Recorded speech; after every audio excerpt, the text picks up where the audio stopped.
clouds are pretty clear, a little windy, but the field looks good, and we're ready for baseball down here. Wasatch trying to get back on a winning streak. They've lost 3 in a row in region play. They started 3-0, a couple wins against Timpview and a win against number 3 Pleasant Grove, had the Wasps looking good. But since then, they've had some tough competition. A couple games against number 2 Spanish Fork that they fell. Tough one, 13-0 on Tuesday. And then in the second game against Spanish Fork, they fell 6-4 in a game where they actually out-hit Spanish Fork. But Walks and Ayers proved to be faithful in that one. And then Pleasant Grove got Wasatch on the rematch when they came up to Wasatch to play. So the Wasps are on a 3-game slide right now in region play, and they need this one because as they come down the back stretch of region play, they have some high-quality competition, and I'll dive into that a little bit more. They'll face the number 1 team in the state over that stretch, a couple other top 5 teams in the state, and so this one is one that they need to get on paper. The Wasps look like they should win this one, but Springville always a tougher opponent than maybe what the stats will tell you. The Red Devils come into this one today 5-11 overall on the season, number 16 in the RPI. Wasatch coming in at 10-7, number 10 in the RPI. So an important series for both of these teams. And the Wasps are hoping to come down here to Springville and get the win in the opener here on Friday. And we're looking forward to seeing this one get going. You're listening to the Dairy King pregame show. The Dairy King since 1946. Their family has been serving yours. Tonight's pregame show sponsor. And we're going to dive into some stats here when we come back from the break and get into the keys to the game. This one is very intriguing here. Give you a little teaser. Springville has been shut out in 5 out of their 6 region games. We're going to take a closer look at that into our Gordon Law Group stat of the game when we come back. You're listening to Wasatch High School Baseball. This is Tyler Moss, 92.9 The Peak.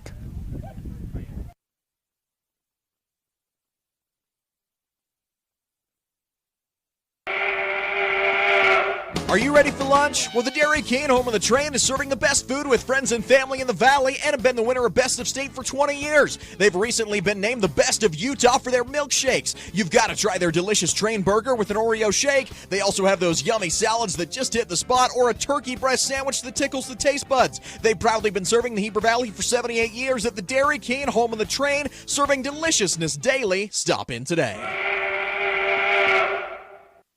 Unlock your potential at Bonnie Joseph Academy, your local beauty school. Explore the art of cosmetology, barbering, hair design, basic aesthetics, master aesthetics, and nail tech programs. Visit bonniejosephacademy.edu to learn more and enroll today. Financial aid is available for qualifying students, and we offer flexible schedules and distant education options. Transform your passion into a rewarding career at Bonnie Joseph Academy, where beauty meets expertise.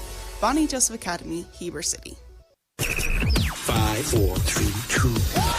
KTMP Heber City and live sports coverage with Ty and Ty. You're listening to Wasatch Baseball. This is the Dairy King pregame show here on 92.9 The Peak. Tyler Moss on the air with you this Friday afternoon as your Wasatch Wasps are ready to take on the Springville Red Devils. Wasatch 10-7 on the season, getting ready to take on 5-11 Springville Red Devils. And it's time to jump into our Gordon Law Group stat of the game, an intriguing one, and I kind of teased it when we went away to the break. Springville comes into this game having lost 6 straight in region play. They're losers of 11 out of their last 13. They started 3-0 on the season. In that stretch, they got wins over Cedar, Box Elder, and Mountain View, and so they got off to a pretty good start. But again, since that time, the competition has revved up. They've gone 2-11. Their 2 wins over that stretch were, once again, a win over Cedar. So they've actually gone 2-0 against Cedar this year, and then a win over Union by 1 run. And that Union program's pretty good down there. That's not a bad win there for Springville by any stretch. But there are only 5 wins on the season coming there, and then they've lost 11 out of those 13 and 0-6 in region play. They've had some tough competition. Pleasant Grove, Spanish Fork, and Payson, but in 5 out of those 6 games, they've been shut out completely. Haven't been no hit, but they're averaging less than 3 hits per game, and that's going to get us into our key to the game and our stats, which will have to do with the fact that Springville has been anemic to hitting. We'll dive a little bit more into that number, what I think Wasatch's Jack Salmon on the mound needs to do as far as hits given up in the game when we come back. But it's time for the national anthem. We're going to step aside to a quick break. We'll be back here in just a moment. Wasatch Baseball, 92.9 The Peak. Hungry for a mouth-watering, all-American comfort food? Look no further. Chubby's has just opened in Heber Valley, bringing you award-winning burgers and cheesesteaks made from 100% premium black Angus beef. With 9 Utah locations, our family-owned and operated restaurant knows how to satisfy your cravings. And don't forget to treat yourself to our delicious desserts. Come taste the difference today at Chubby's, located at 220 North Main Street. Chubby's Cafe, your neighborhood destination for the food you crave. Here at Country Gardens and Nursery, we hope that you feel that you are home when you are away from home as you go around our perennial floor checking out the newest and latest for beauty for your garden, as you wander into our indoor plant shop, seeing the possibility of what could be yours. Stop by Country Gardens and Nursery, your home away from home. 1401 US 189, Heber City, Utah. And don't forget to check us out on social media for quick tips and tricks throughout the season. Big O Tires in Heber is your one-stop shop for tires and service. What was once Point S is now Big O Tires. Same service, but different name. We're locally owned and operated and want to help you get your vehicle ready to road trip this summer. Stop in for all your name brand tires, oil changes, alignments, brakes, batteries, shocks, struts, and a whole lot more. Plus, Big O Tires offers financing options to fit any budget or any situation. Visit us today. Big O Tires, the team you trust. Check out the Fit Stop Health Club. It's more than a great facility. Their employees and staff create a comfortable, caring, supportive place for men and women of all ages, as well as their families, to work out. They have your tanning beds, massage, and personal trainers. Find your new groove. Jump into their therapy pool with endless laughs. They have Group X classes with nationally certified and specially trained instructors. See what the Fit Stop offers. Go to their website at fitstophealthclub.com. For more information, call 654-2131. Hi, this is Corbin Gordon from Gordon Law Group. I commonly get approached by people with the same question. Hey, do you guys do a particular type of law? The answer is almost always, yeah, we do that. We are the Valley's only full-service law firm that has been in business for over 20 years. We have 5 experienced attorneys who do estate work, litigation, business formation, real estate, water law, divorce, criminal defense, and many others. Gordon Law Group, yeah, we do that. At Heber Park City Appliance, you're getting a dedicated team of professionals who go out of their way to keep your home running smoothly. And when we say team, we're talking about 40 years of winning service and reliability.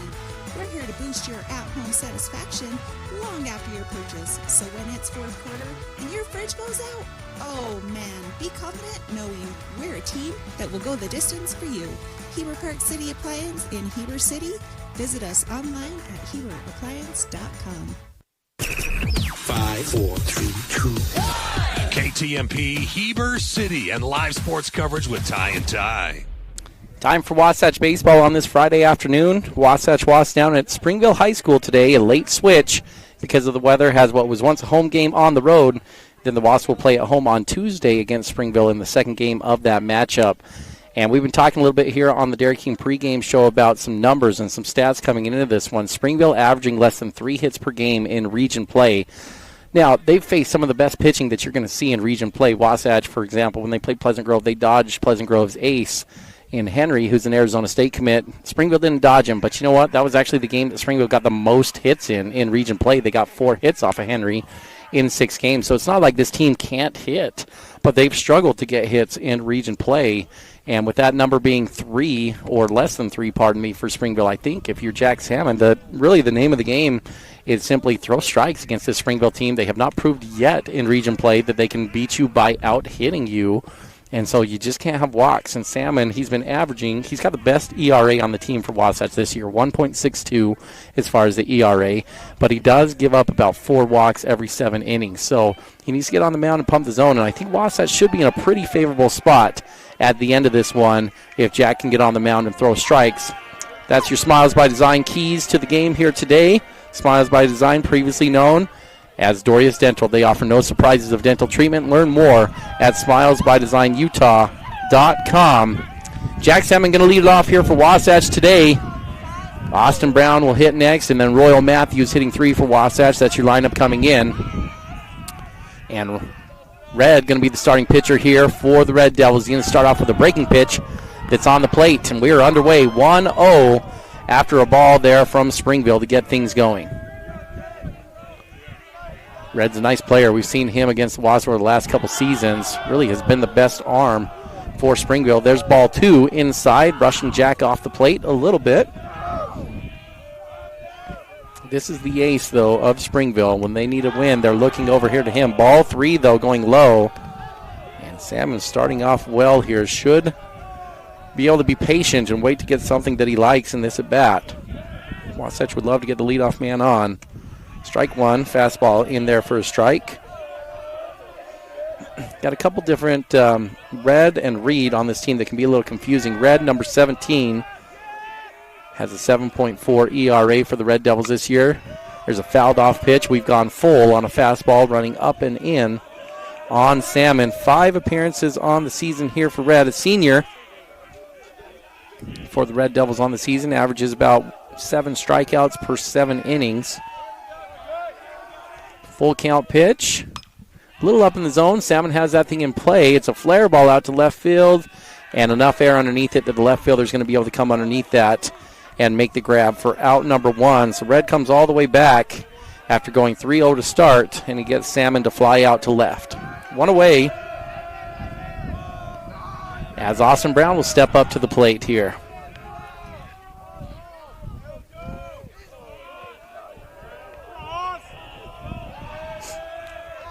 Mentioned Springville shut out in 5 out of their 6 region games. Ball 1 down to Brown on a fastball on the first pitch. But in the one game that they did not get shut out, it was a tight one, an 8-7 loss to Payson, but again, only 4 hits in that matchup. There's a ground ball in play over to the right side. First baseman ranging over, has it, tosses to the pitcher who wasn't on the bag. I think first baseman got caught in between, and Brown's going to beat it out. Had he dove for it, I think he would have beat Austin, but the pitcher coming over, they tossed, and Austin's going to get an infield single on that knock. Good job hustling down the line for Austin to confuse the first baseman, not sure what to do, and Wasatch is in business with their first hit of the day. That'll bring Royal Matthews up to the plate. Royal leading the team in batting average at .412. Hit his first home run of the season against Timpview Spanish Fork in their second game on Tuesday. First pitch in there for a strike. Brown gets his lead over at first base. There's a low pitch on the plate that Royal goes chasing after. That one fooled him. Haven't seen Royal chase on many pitches at all this season. He's really disciplined and a good eye. That's a bit of an unusual scene there as he chased a ball that was way out of the zone. 0-2 now the count as Brown takes his lead. Red set from the stretch. Delivers. Royal rips that one down the line. And we've got a foul ball. Just foul down the first base line. And that'll reset us. Brown will circle back around to first base. Another low pitch, though, that Royal had to go down and kind of scoop off the turf there.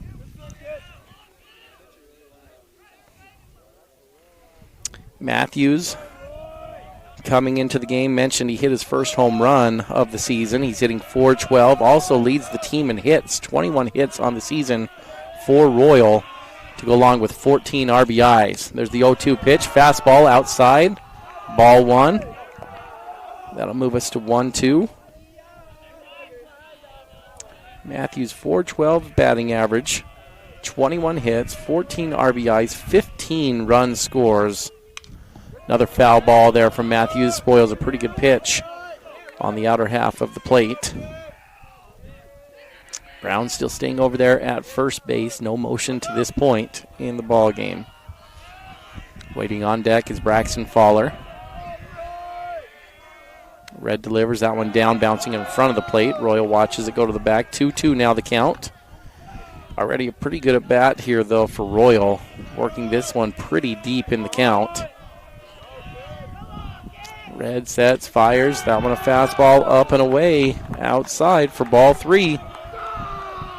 After falling down 0-2, Royals work back. Full count. 1 away. Brown standing at first base. Full count. Royal waiting for the pitch. Red delivers. And a rip shot up the middle is going to be a single there from Matthews. And that'll put runners on first and second on the hard ground ball single past the second baseman. That was a really good piece of hitting from Royal. It got down early 0-2 and then some pretty good pitches that he was able to foul off. And as he kept fouling off the good pitches there, it just got tougher and tougher for Red. He kept getting farther and farther away from the zone. Royal worked back, got it full, got a fastball he could handle. And now Wasatch has a runner in scoring position with 1 away. There's a fastball into Faller for strike one. Today's starting lineup for Wasatch as we take a look at the batting lineup. We've already seen Salmon, Brown, and Matthews at the plate. Faller up there hitting right now in the 4 spot. Second pitch, a breaker. That one's off ball just outside. 1-1 now the count. After Faller, Trevin Tatton will be hitting in the 5 spot, playing first base here today. Max Livingston will hit number 6 for Wasatch. Crew Baxter will check in DHing in the number 7 spot. Otis Sweat catching today will hit in the 8 spot. And then Eddie Bluth playing left field is down in the 9 hole today for Wasatch. There's another foul ball there for Faller. That'll move the count to 1-2 after the outside fastball. 1-2 the count. Brown on second. Matthews on first. One away here in the top of the first inning.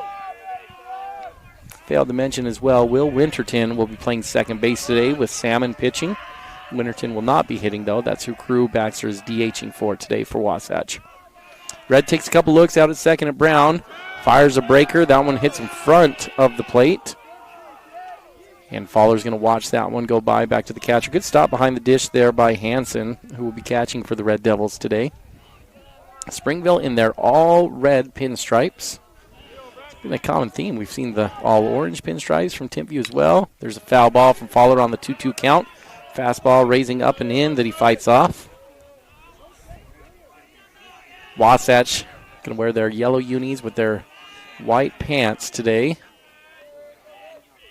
Wind blowing slightly in from center field. 2-2 count here to Faller. Brown and Matthews on second and first base. Braxton going to see if he can break the scoring open here in this one. Red will step off and reset.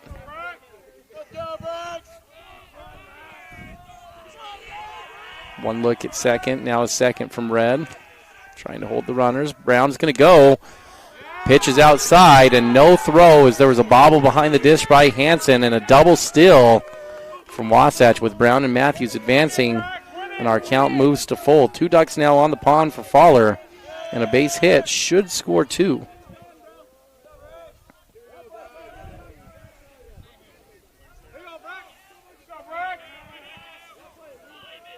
Back into the windup for Red for this full count pitch. Fires a fastball down, and Faller will walk. That one pretty close there, but definitely was below the knees, and the official's going to make him work a little harder for that one on the mound. Bases juice now for Tatton, who will step up to the plate. Tatton comes into this game with only 7 at-bats, 10 plate appearances. A couple hits on the year, hitting .286. There's a shot down the line, just foul past the first baseline. That'll move it to 0-1. Tatton only a sophomore here for the Wasps. They've used him frequently on the mound. 8 innings pitched on the season for Tatton as well. That's best for 6th most on the team. Livingston, Bluth, Armendariz, and Salmon. All with more innings there on the mound. 0-1. Delivery. That one's going to be down and away on the breaker. 1-1 the count.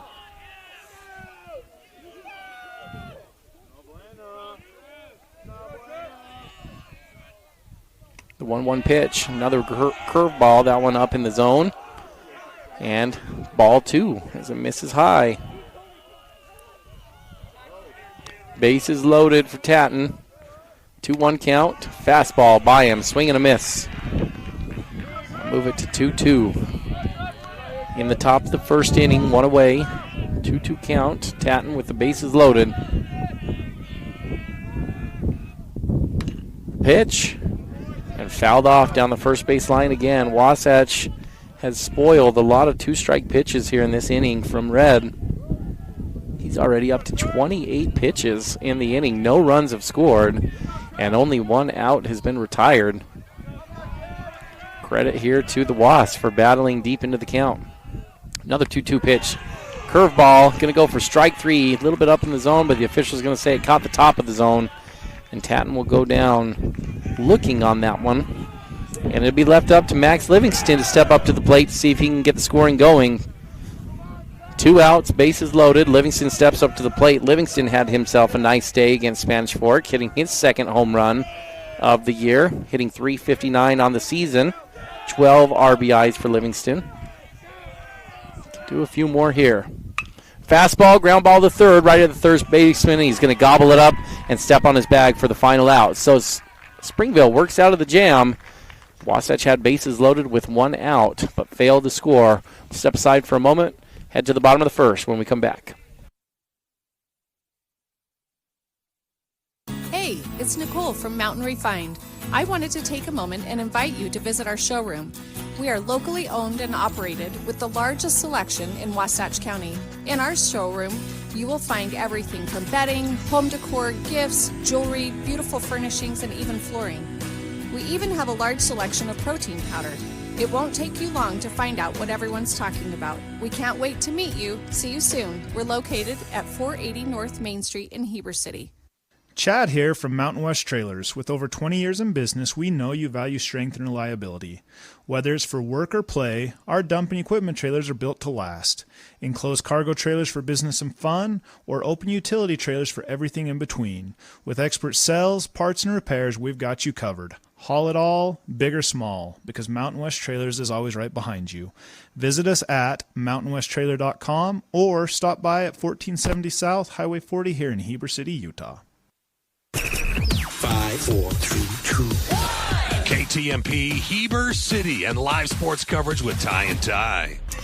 Well, in the top of the first inning, Wasatch goes 2 hits and a walk, but fails to push any runs across the board. And we'll head to the bottom of the first inning. Jack Salmon will be pitching for the Wasps today on the mound. Salmon coming into this game, the best ERA for Wasatch, a 1.62 ERA, 8.2 innings pitched. That's the 5th highest innings pitched on the team. He's been used sparingly, but when he was used, it's been good. Had a no-hitter over spring break in San Diego, 7 innings, 12 strikeouts in that one, and then he's been used in relief a couple times since that point. And Jack he'll fill it up there, but the issue over the last couple of games has been walks, averaging 4 base on balls per 7 innings pitched, and I think that really is the key to the game here today is just don't give Springville free ones. Play clean, no errors, no walks. And I think Wasatch will have the overwhelming firepower in this one, but if you give a good team like Springville some confidence, they can really take one away from you. First pitch, fastball in there, swing and a miss from Hughes, who will be the leadoff batter today for the Red Devils. 0-1 the count. Salmon's going to work from the stretch right away, even though there's no base runners. More comfortable from the stretch. Takes a pause, fires, gets a little flare ball to first base. Tatton's going to have a chance at this one, backpedaling, and makes the grab over the shoulder catch. What a play there from Wasatch. Great start to the game as the Wasps get the first out on a little flare ball in foul territory. 1 away.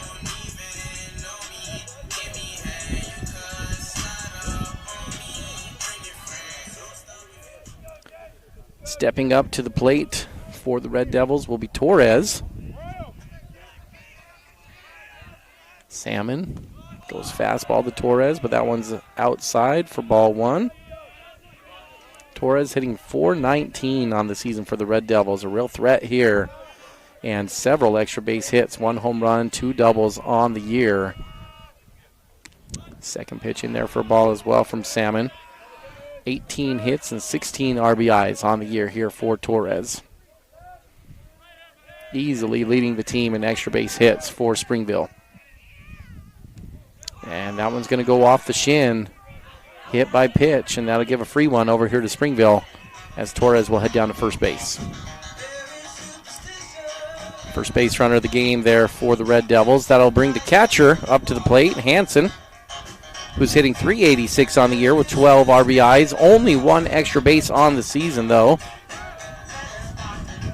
in 44 at-bats, so not a threat over the course of the year for extra base hits. So don't be surprised if Springville tries to advance Torres here with some base running, whether that be a bunt or a steal. First pitch in there for ball 1.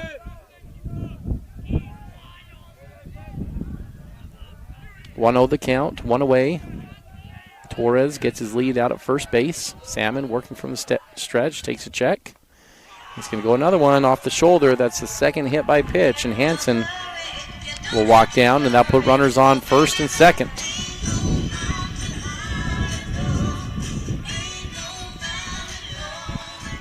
And that'll bring the pitcher up to the plate.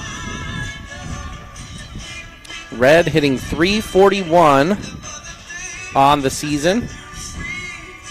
41 at bats, 9 RBIs, a couple doubles and a triple. And he's going to step up with an opportunity here. Duck on the pond. As Salmon's hit back-to-back hitters to put runners on first and second base. Salmon's going to go with a breaking pitch there, and that one's on the outer half, in for a strike. 0-1 the count. Pitcher's best friend here. A nice little ground ball over to the shortstop. See if Salmon can get something down in the zone and elicit that ground ball here. Jack takes a couple peeks out at second base. Winterton bouncing back and forth. Another breaking pitch, and it's another good one in there for a second called strike. 0-2 now the count. Working that outer half is Salmon on the off speed. This guy wants to handle this one. A lot of times that sets up a high inside fastball that you can saw off the hitter. That's where Jack wants to go with this. One look, now a second. And he goes back to the breaker. Ooh, pretty close to where Tatton was rung up on, but the official didn't go there. And it'll go 1-0, or sorry, 1 ball, 2 strikes. 3 straight curveballs to Red. Now he goes fastball. Red ready for it. Fouls it straight back. Coming into this one, Wasatch, as I mentioned, on a little bit of a slide. And this is dangerous territory here for teams that are on a little bit of a slide. You're heading towards the end of the school year. Spring break has happened. This weekend is prom. And then when you start getting on a losing streak, in the past, sometimes some of these guys, and not from Wasatch necessarily, but just high school players in general, start to disengage a little bit. And this feels like a very important series here for Wasatch with really competitive teams coming up in Salem, Payson, and Maple Mountain that you need to get the ship back on track here. So Wasatch looking for some guys with a good attitude out here today. They can kind of set the tone and get the pace for these guys to get back on track.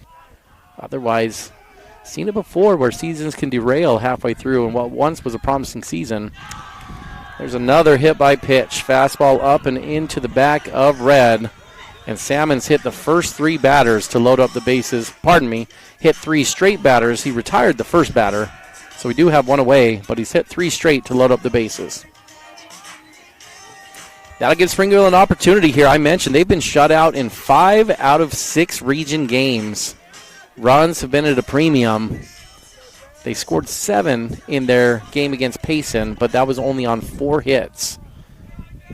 And let's hope this one's not on track for a similar type of fate here of getting runs, more runs than hits on the board. Bailey's going to step up to the plate here for the Red Devils. Bailey, .219 on the season. And a ground ball. Double play opportunity, but Tatton Bobble is going to have to take one over at first base, and that will allow Torres to come across and score. Wasatch does retire the second out, but they miss an opportunity to end the inning and get out of there with no runs. So, Bailey gets the job done on the hard ground ball to first. And the Red Devils take a 1-0 lead. Springville's going to go with a speed-up runner here for Red, who's now on second. Couple ducks on the pond. Runners on second and third for Springville. As Frischnecht will come up to the plate. He's hitting .341 on the season, but only 4 RBIs on the year. Springville has a rarity here, a lead in region play.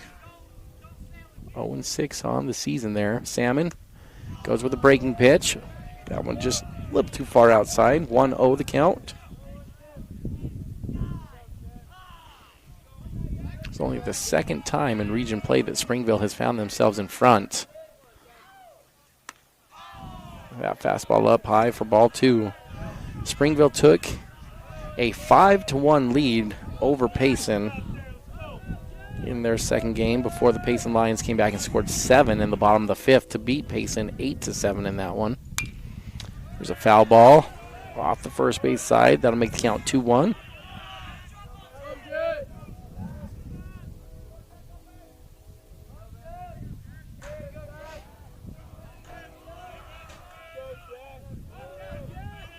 Salmon takes a deep breath, another deep breath.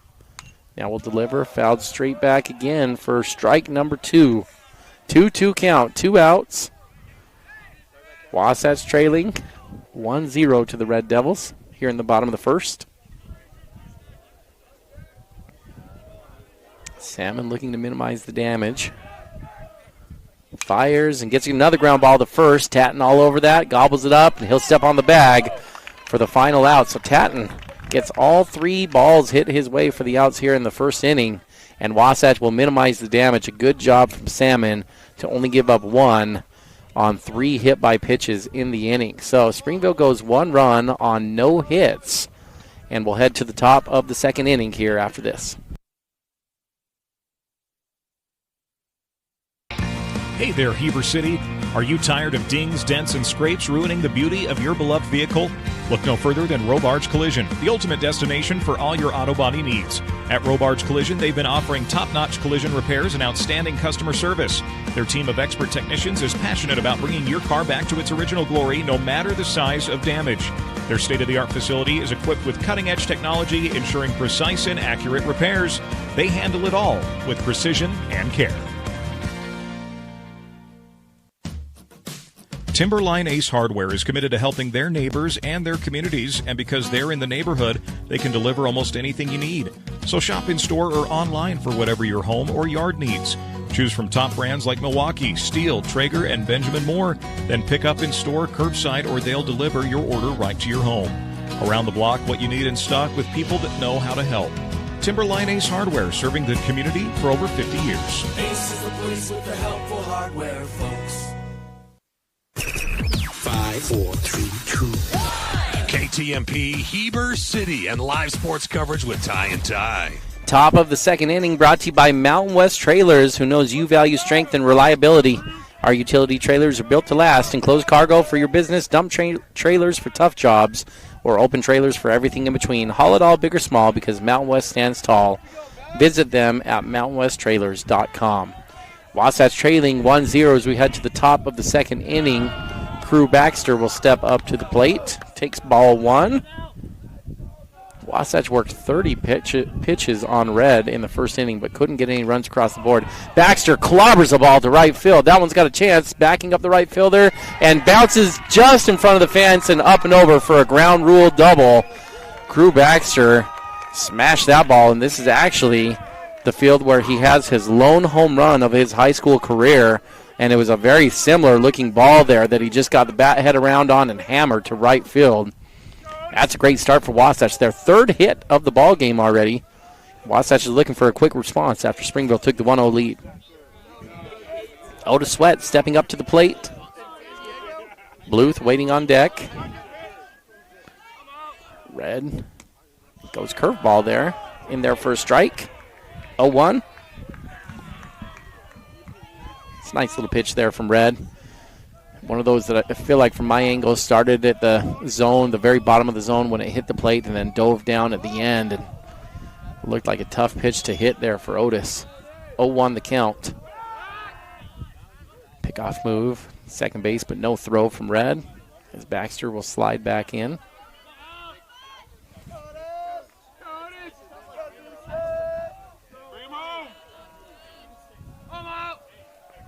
Oh, 1 the count. Red still doesn't like the sign. Springville struggling a little bit with the runner on second base to relay in the signs right now. There's a bunt attempt from Otis, pops it up, and third baseman's going to be able to come get it and catch that thing for out number 1. Baxter will have to stay at first base.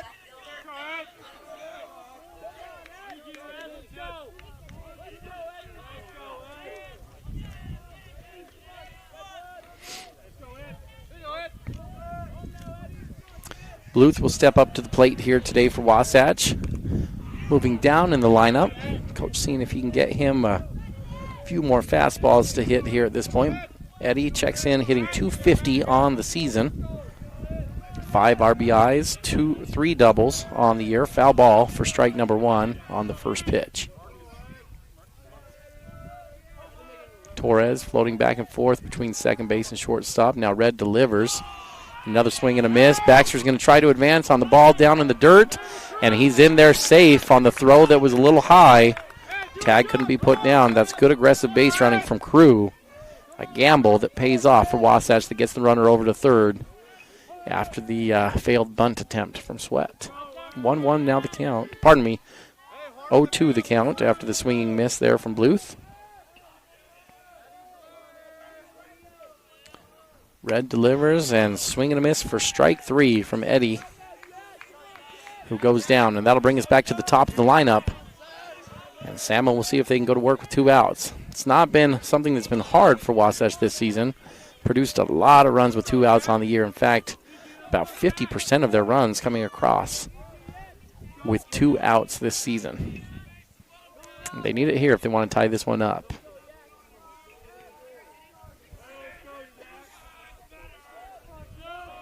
Red working from the stretch still with Baxter at third. That ball gets by Hansen, but he gets just enough of it that he's able to get on top of that without an attempt coming home for Crew. This is a deep backstop here at Springville High School. Ball to the back will certainly score a run. That one did not get all the way to the backstop. Instead was over by the batter's box where Austin Brown is waiting. 1-0 the count. Red delivers. Salmon hits a laser there to left field. This one over the left fielder's head and off the wall. Salmon trying to hustle in for a double, and he's in there. A double that scores Crew Baxter. And Wasatch has tied this thing up 1-1 here in the top of the second inning. Well, that was a thing of beauty. Got the hands through, had a chance to get out of the yard, it looked like. Hit right at the base of the wall. Salmon, the pitcher, will come out at second base. Wasatch will bring on courtesy runner. Colby is going to run for the Wasps. Really good speed there from Colby. We've seen that over the course of the season. And Austin Brown's going to step up to the plate. 1-1 the score as Brown steps up to the plate. Brown hitting .378 on the season, 16 RBIs. 5 doubles, 1 triple, and 5 home runs for Brown on the season. Long pause from Red. Austin wants to take time out. The bizarre stat of the season so far that we talked about, out of Brown's 17 hits, 11 of those have been extra base hits. There's a ball in there for strike number 1, working on the outer half. Austin's just an extra base hitting machine. Matthews waiting on deck. He's 1 for 1 today, as is Brown. An infield single in the last at bat. Brown gets the hands out ahead of that one, fouls that one down the right field line for strike number 2.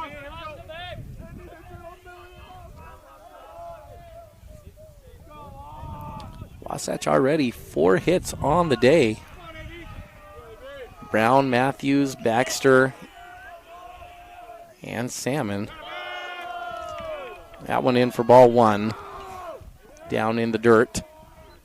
1-2, 2 outs. Colby standing at second base. Chance to score on a base hit from Brown.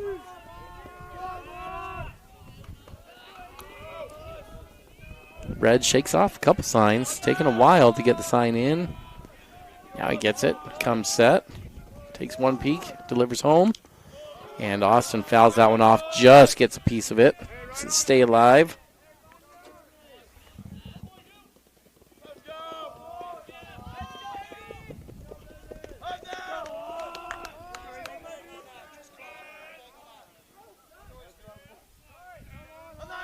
Umpire's going to stop play to ask the Wasatch dugout to stop banging on the pad. They don't like the noise, apparently. Check that in the strange things umpires have done box. 1-2 the count as Red gets ready to deliver. And that's a fastball up and away for ball number 2. 2-2 the count, 2 outs. Runner on second base, 2s all across the place here. Brown at the plate. Here in the second inning, trying to give Wasatch the lead.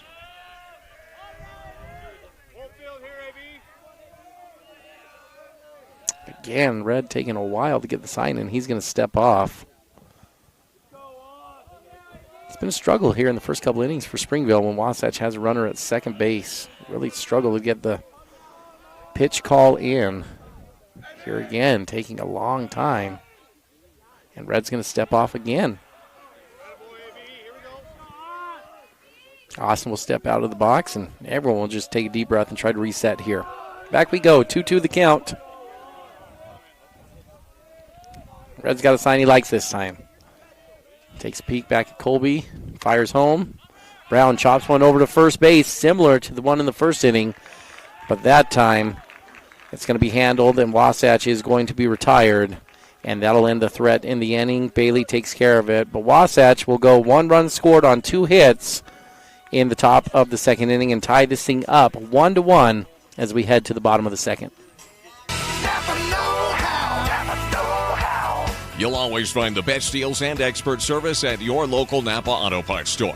We offer expert service in helping you find the parts you're looking for your current project, as well as Milwaukee tools. We can also help you with most motorsport, RV, and vehicle battery needs at your local Napa Auto Parts store in Heber City.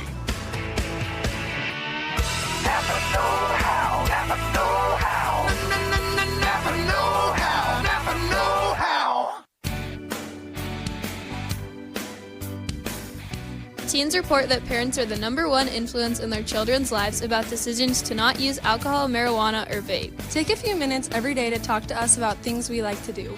Ask about our hopes and dreams, concerns, and fears. This is a time when we need our parents' help the most. If we feel close to you, we are much more likely to listen. We need you to remind us to stay drug and alcohol free. Brought to you by Wasatch High School Thrive Club.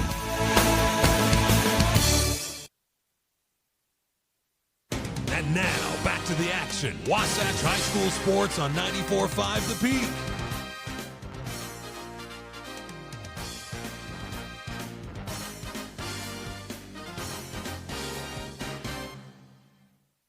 Bottom of the second inning at Springville High School. Wasatch and Springville tied 1-1 as we head to the bottom of the second. But the Wasps have definitely out-hit Springville. 4 hits on the day already for Wasatch. Springville, no hits.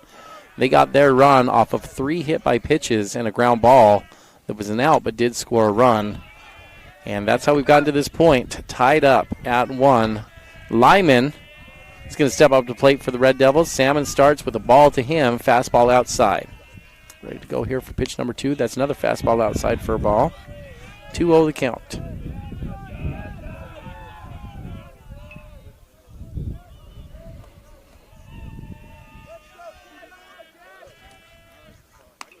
Another fastball up in the zone and a quick 3-0 count for Salmon to Lyman, the 7-hitter.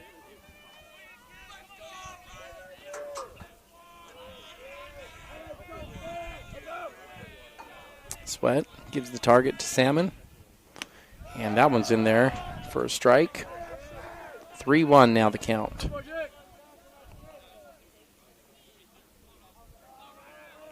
Lyman on the day, or on the season, hitting .250 for the Red Devils, 11 RBIs. That one way outside, misses everything, goes all the way to the backstop. A hard ricochet back to Sweat. And he gets back to Salmon before Lyman can even think about advancing to second. But that's the 4th free pass already on the day here for Salmon. And that'll bring the DH for the day, Van Wagner, up to the plate.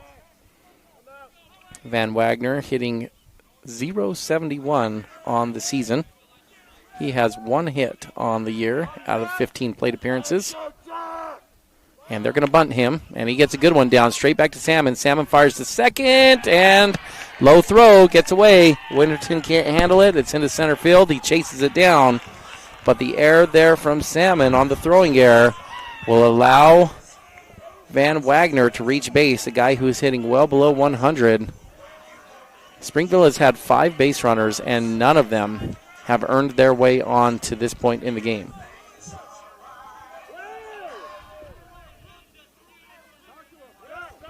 It's a risky gamble there to throw that one. The ball that hit in front of Salmon, it died. It's the right idea. Ball coming right back at him. You'd like to get the lead runner if you can. And the throw would have got him. If it was up just a little higher, I think Winterton would have been able to stretch to get him. They would have got him by about half a step. But the throw was just a bit off. Another bunt here. That one's going to be fouled off. Hitter's going to be Reed, the left fielder for Springville. Reed's hitting 176 on the season, 6 hits on the year, 2 RBIs. And Springville's going to see if they can move some runners over and get back to the top of the lineup, it looks like.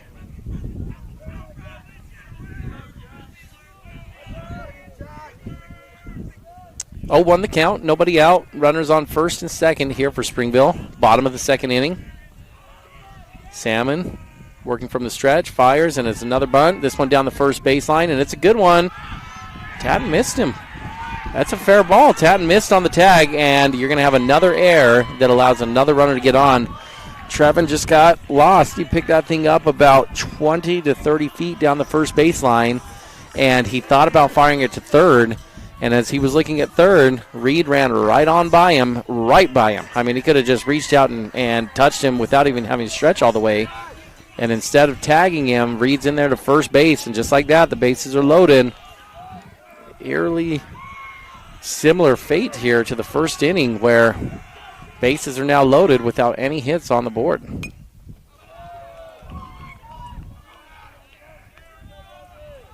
That'll bring us back to the top of the lineup, and the first pitch is fouled away by Hughes. Hughes 0 for 1 here on the day. A little flare ball to first base, but he is hitting .317 on the season for the Red Devils. Breaking pitch for Salmon, gets a nice fly ball here, shallow right field. Easy play for Livingston to come grab. Bluff tag here from Springville, and a good bluff because Max would have had him hosed by about 30 feet. And first out is retired. Springville will hold all runners and not advance on a tag ball. Good pitch there from Salmon to get the first out. Now you're just one ground ball away from working your way out of this jam. Torres, though, a lot of speed. Best hitter here for Springville, .419. As I mentioned, coming into this game, hits from the left-handed side of the batter's box and can move. He's got good speed playing shortstop today for the Red Devils. Jack fires a breaking pitch behind him. That's to the backstop, and that'll allow a run to score. All runs advance. Springville will take a 2-1 lead on the wild pitch.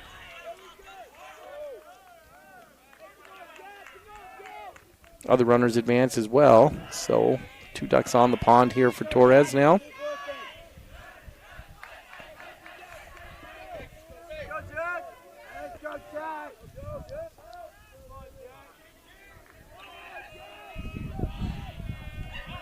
.1-0 the count. 1 out.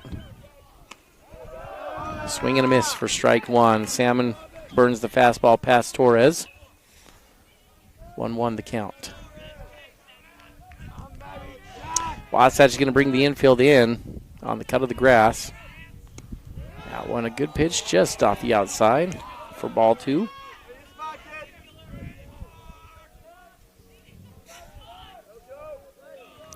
Defensively today for the Wasps, Otis Sweat behind the dish. Matthews at third, Fowler at short.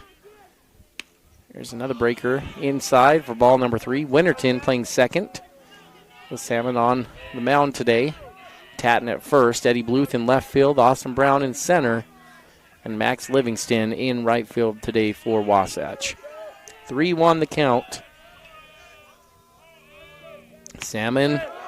Ooh, good pitch there. A fastball inside Torres that really jammed him, and he just kind of waved frantically at it as it went by. Full count now. 3-2, 1 out. Runners on second and third.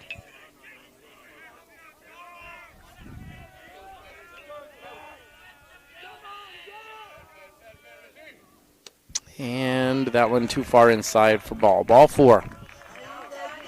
So that'll load the bases back up for Hansen, the number 3 hitter. Hansen hitting .386 on the season. Got to bring a mound visit out here from Coach McCoy, who wants to talk this one over.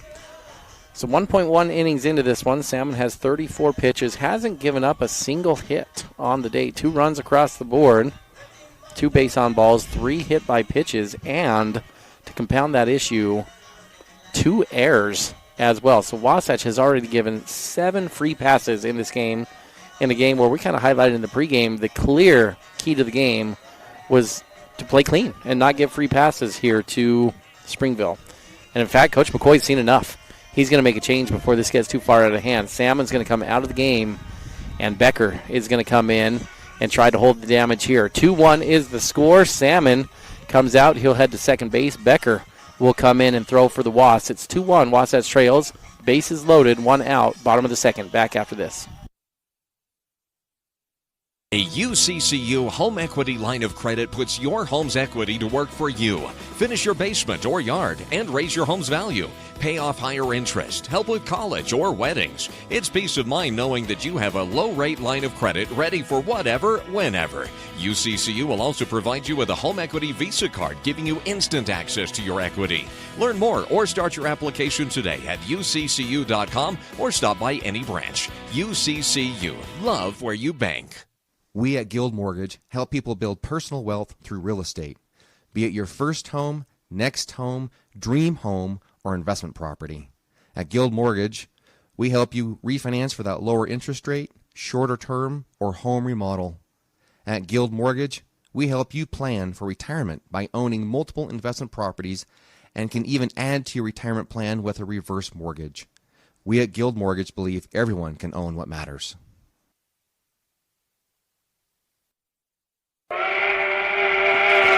Are you ready for lunch? Well, the Dairy King, home of the train, is serving the best food with friends and family in the Valley and have been the winner of Best of State for 20 years. They've recently been named the best of Utah for their milkshakes. You've got to try their delicious train burger with an Oreo shake. They also have those yummy salads that just hit the spot or a turkey breast sandwich that tickles the taste buds. They've proudly been serving the Heber Valley for 78 years at the Dairy King, home of the train, serving deliciousness daily. Stop in today. 5, 4, 3, 2, 1. KTMP, Heber City, and live sports coverage with Ty and Ty. Wasatch is going to hand the ball over to Becker here and see if he can hold this one here. Becker's been really good out of the bullpen this season. Also had some wins on the year. Ogden getting the win as the starting pitcher down there for Wasatch. Gets a ground ball right away, right past Salmon. First hit of the day for Springville. Springville's going to get one in. They're going to try to score a second, and they will. As the throw is off target, Sweat fires down to second base, trying to get Torres overrunning, but he won't get him. And Springville will push their lead up to 4-1 on their first hit of the day. And it was a hard single there for Hansen. I mentioned that's what Hansen does. One extra base hit on the season for Hansen, but he's here hitting now close to 400 after that single.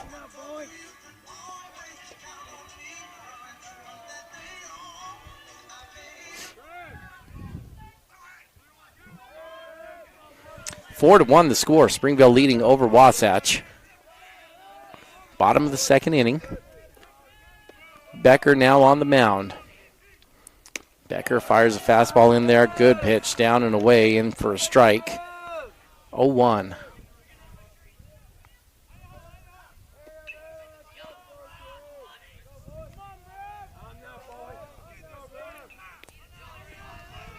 Red at the plate. Going to watch that breaking pitch go in for a ball. 1-1 the count. Missing down in the dirt on that one from Becker. Red the cleanup hitter today for the Red Devils. 341 on the year, 9 RBIs. Springville only has 67 RBIs on the season. And when you compare that, there's a line drive there to left field. This will be a few more RBIs. That one in front of Brown.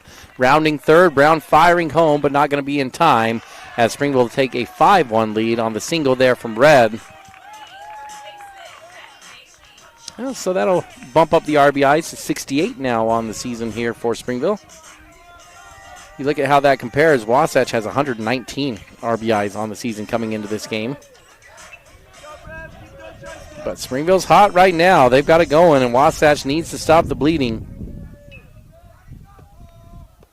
Springville 5 runs on 2 hits today. Fastball from Becker. Outside. Sweat tries a back pick. Not in time there at second base.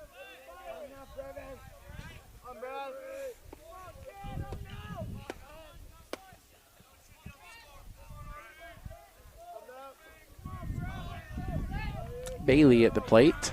Bailey had the RBI in the first inning, a ground ball to first base that scored a run. On the ground out.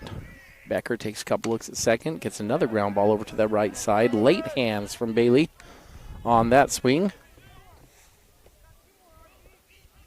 Always got a little excited when you see late hands like that as a pitching coach, because I think the right pitch in the right spot, there's certainly a double play opportunity here when you have hands that are a little tardy getting to the plate. In fact, they're going to turn and act like they're squaring to bunt. It's a slash, and it works effectively as the ball's in the dirt. Sweat can't block it, and both runners are going to be able to advance on a fake and take there from Springville.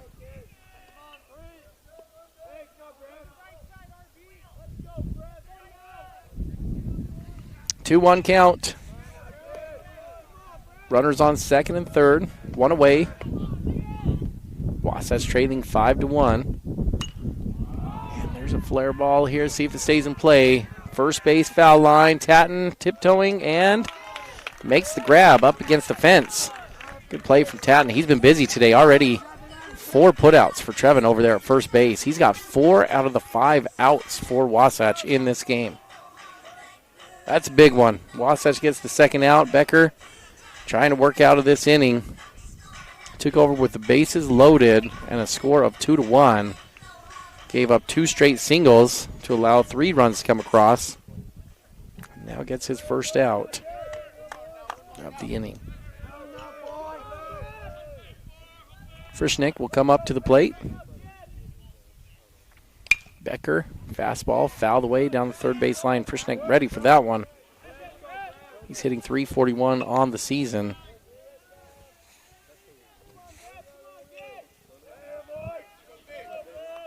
Kind of a dangerous hitter here. I think you'd be careful if you're Becker, because behind, you've got a combined batting average of about 120 in the 7, 8, 9 spots for Springville. Here's another foul ball straight back. 0-2. Brevin's done a good job here to get ahead in this one. Still doesn't need to be too good. 0-2. You don't want to be too fine, though, and have a ball get to the backstop with a runner at third base. But he's got an open bag to work with. See if he can get Frischnick to chase here a little bit. 0-2 the count. Becker delivers. Line drive to right field. Livingston up and makes the grab. Nice line drive, but Livingston playing perfectly defensively to make the grab. And Wasatch will get out of the inning, but not before 4 runs are scored for Springville. They end up scoring 4 runs on 2 hits and 2 errors in the inning for Wasatch. And Wasatch trails 5-1 heading to the top of the third. Unlock your potential at Bonnie Joseph Academy, your local beauty school. Explore the art of cosmetology, barbering, hair design, basic aesthetics, master aesthetics, and nail tech programs. Visit bonniejosephacademy.edu to learn more and enroll today. Financial aid is available for qualifying students, and we offer flexible schedules and distant education options. Transform your passion into a rewarding career at Bonnie Joseph Academy, where beauty meets expertise. Bonnie Joseph Academy, Heber City. Hungry for mouth-watering all-American comfort food? Look no further. Chubby's has just opened in Heber Valley, bringing you award-winning burgers and cheesesteaks made from 100% premium black Angus beef. With 9 Utah locations, our family-owned and operated restaurant knows how to satisfy your cravings. And don't forget to treat yourself to our delicious desserts. Come taste the difference today at Chubby's, located at 220 North Main Street. Chubby's Cafe, your neighborhood destination for the food you crave. 5, 4, 3, 2, 1. KTMP Heber City and live sports coverage with Ty and Ty. Top of the third inning, Royal Matthews will step up to the plate. 1 for 1 on the day for Matthews. A single up the middle. Hard ground ball to second base. Bodied up, fired over to first. Low throw, but it's just enough as Hughes is able to get him out, and Matthews is retired. 1 pitch, 1 out. That'll bring up Braxton Fowler to the plate. Fowler walked in his first at bat.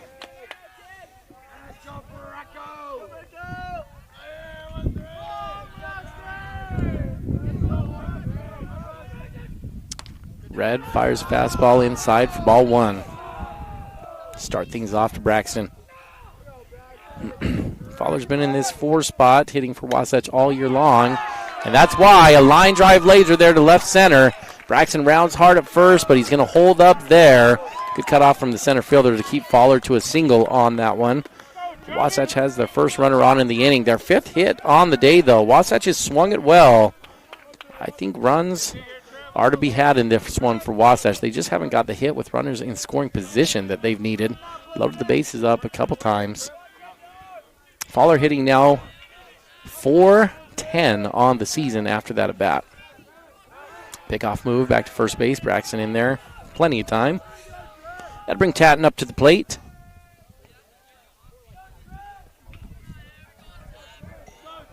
Tatton playing first base today for the Wasps. And that one's in for ball 1. Tatton 0 for 1 on the day. First at bat, he struck out looking on a questionable curveball that was up in the zone. 1-0 the count. Fowler taking his lead at first base. Red takes a long pause, a couple looks over at Fowler. Now fires a breaking pitch way outside for ball number 2. 2-0 the count. First inning, Wasatch loaded the bases up. Tatton went down on that questionable strike call with the bases loaded with 1 out. There's a fastball in there for strike 1, and then Livingston ripped a shot down the third base line, but the third baseman made a play. That's how the first inning came to a close. Wasatch not able to score any runs with that threat. See if this part of the lineup can come through the second time around. 2-1 the count. 1 away. Red delivers. 2-1 away. Fowler, first base. See if Wasatch wants to get a little motion here on this one. And they do. Braxton in motion, ball in the dirt. And Braxton's going to be in there easily. Swipe of the bag. Full count on that pitch.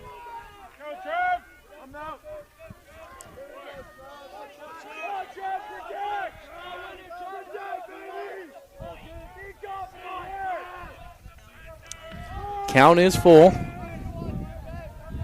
Tatton, 1 RBI on the year. And just inside on that one. Had a pitch very similar, called for a strike a moment ago. That one in by about a ball. And Tatton's going to head down to first base on a base on balls. That'll bring Livingston to the plate. 1 away, runners on first and second. Wasatch trailing by 4, trying to chip into this lead that Springville has built up. Max really likes that first pitch fastball. See if he can get one that he can handle. Knocked a no-doubter out of the park against Spanish Fork on Tuesday. Had a ball in the dirt, and Wasatch can advance the runners on that one. Now runners on second and third on another wild pitch. Catcher did a pretty good job to handle that thing, but too good of a read from Braxton. He saw that one in the dirt all the way from second and easily is able to advance.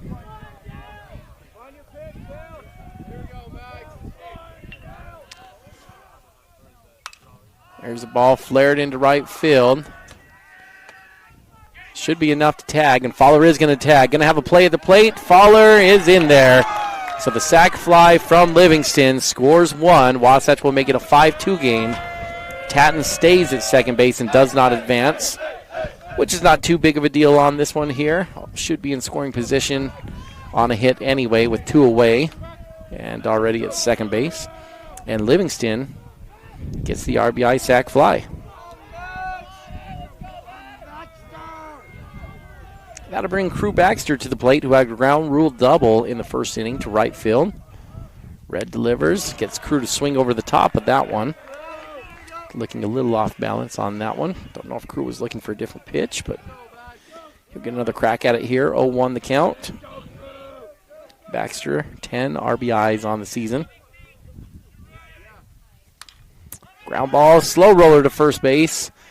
And Springville's going to be able to make the out. First baseman grabs it and steps on the bag and retires the side there. Wasatch does cut into the lead a little bit as they get 1 on the board. It's 1 run for Wasatch on 1 hit, no errors as we head to the bottom of the third inning. 5-2 the score. Wasatch trailing Springville.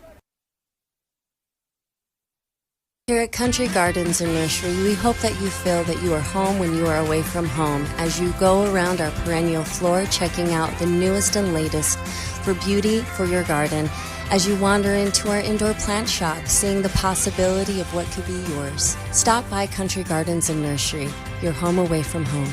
1401 US 189, Heber City, Utah. And don't forget to check us out on social media for quick tips and tricks throughout the season.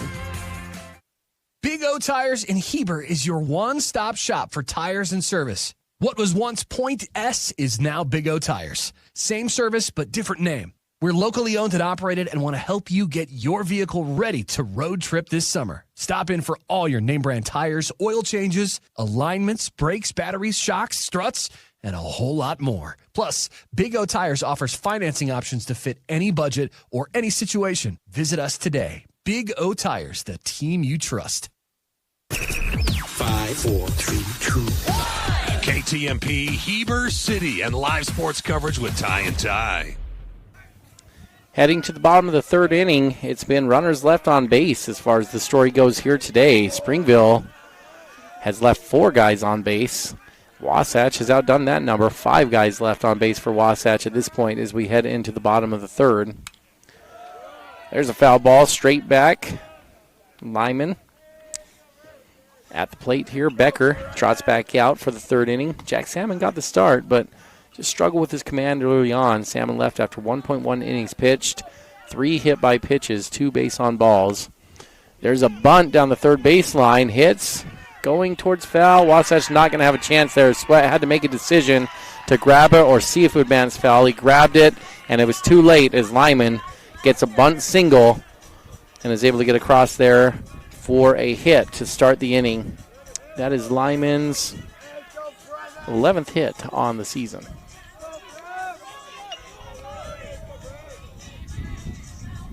Pretty good ball. Just died down there at third base, but it did have a side spin and it was heading towards the line. Knowing what we know now, probably Sweat will leave that on the next one and see if it would roll foul. But he had to make a quick decision. Don't fault him for what he was doing there. Strike one as Becker fires that one in to Van Wagner. Van Wagner 0 for 1 on the day, but he did reach on an error from Wasatch. That ball down in the dirt for the first ball. 1-1 now the count. Van Wagner still only 1 hit on the season. They bunted him back to the pitcher last time. Not a good bunt, but he was able to reach on a throwing error. Becker up on that breaking pitch for ball number 2.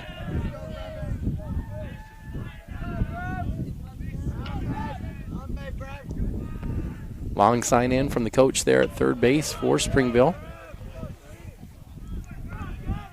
Becker pauses and delivers that fastball outside for ball 3. 3-1 now the count.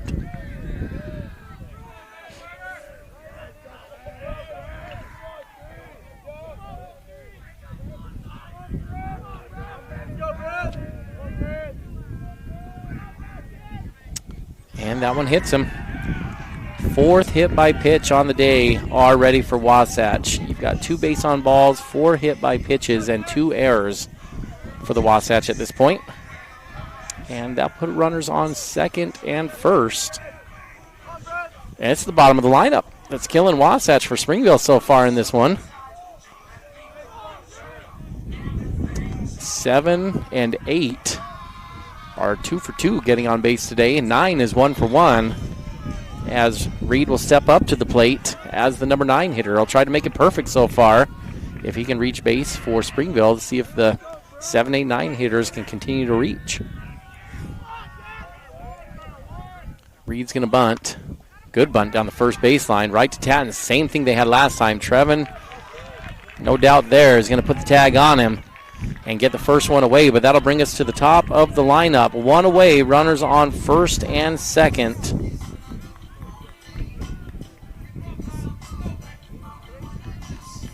And Hughes will come up to the plate.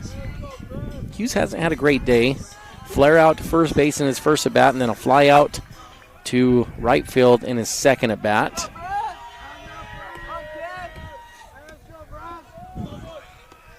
Now hitting below .310 on the season is Hughes. But 2 ducks on the pond and a chance to make this a 5-run lead for Springville potentially on a hit. Becker fires a breaking pitch up there for ball 1. 1-0 the count.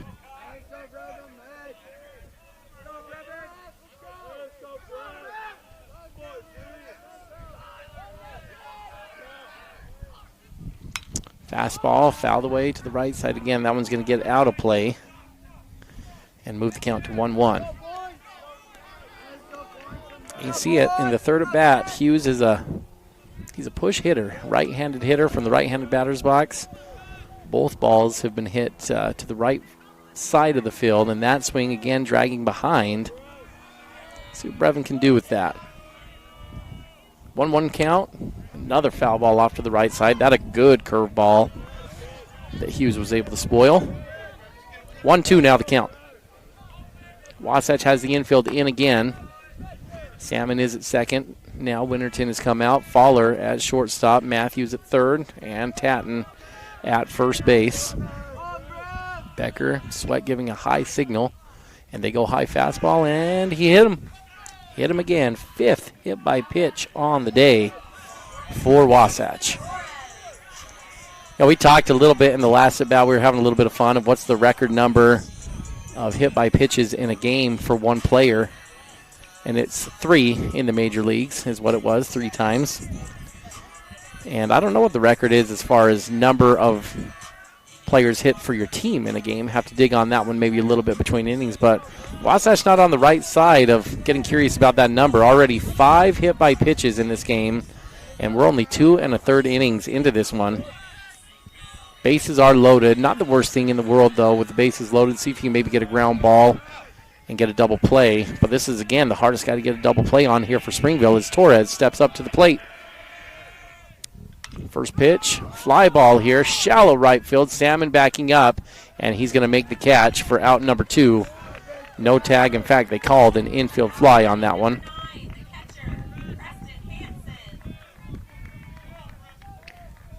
And so Wasatch has 2 away. Hansen will step up to the plate now.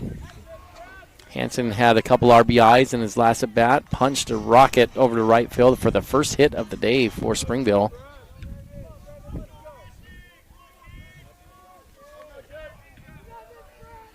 Base is juiced.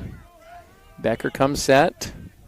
Fires a good one. That one fouled off over to the right side for strike 1. Get tempted a little bit with guys like this on the stat sheet like Hansen. He's the 3-hitter, so usually play a little deeper, but again, it's an unusual 3-hitter with only 1 extra base hit on the season. It's tempting to bring in the outfield a little bit where he hasn't flashed much power to get over the heads of the outfielders this season, but he's done a really good job of producing singles. And that ground ball single that he had last time, just slow enough through the infield that it allowed the runner to easily score from second. If you bring in the outfield, you can cut that off a little bit. 1-1 the pitch, or the count, and that one in there for strike 2. Fastball on the inner half. 1-2 the count, 2 outs, bases loaded, 5-2 the score here. Wasatch trying to minimize the damage. Springville has not scored in the bottom of the third, but they are threatening here. Wasatch has been able to leave 4 men on base for Springville so far in this game. And then make it 7 as Becker strikes him out with the breaking pitch. Strike 3 looking, and Wasatch will end the threat there for Springville as we head to the top of the 4th inning. Good job from Becker there to minimize the inning. 0 runs on 1 hit, no errors as we head to the top of the 4th. Wasatch trailing 5-2. Check out the Fit Stop Health Club. It's more than a great facility. Their employees and staff create a comfortable, caring, supportive place for men and women of all ages, as well as their families, to work out. They have your tanning beds, massage, and personal trainers. Find your new groove. Jump into their therapy pool with endless laps. They have Group X classes with nationally certified and specially trained instructors. See what the Fit Stop offers. Go to their website at fitstophealthclub.com. For more information, call 654-2131. Hi, this is Corbin Gordon from Gordon Law Group. I commonly get approached by people with the same question. Hey, do you guys do a particular type of law? The answer is almost always, yeah, we do that. We are the Valley's only full-service law firm that has been in business for over 20 years. We have 5 experienced attorneys who do estate work, litigation, business formation, real estate, water law, divorce, criminal defense, and many others. Gordon Law Group. Yeah, we do that.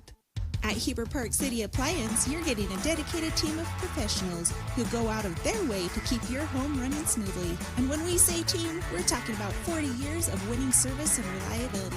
We're here to boost your at-home satisfaction long after your purchase. So when it's fourth quarter and your fridge goes out, oh man, be confident knowing we're a team that will go the distance for you. Heber Park City Appliance in Heber City. Visit us online at HeberAppliance.com. 5, 4, 3, 2, 1. KTMP Heber City and live sports coverage with Ty and Ty. Top of the fourth inning here at Springville High School. Wasatch trailing 5-2. Due up is Sweat, Bluth, and Salmon for the Wasps. First 2 pitches are across for balls. Fourth inning action brought to you by Mountain Refined. They aim to share knowledge and expertise to help you transform your home into a warm, inviting home. That's Mountain Refined. 2-0 count, fouled off by Sweat.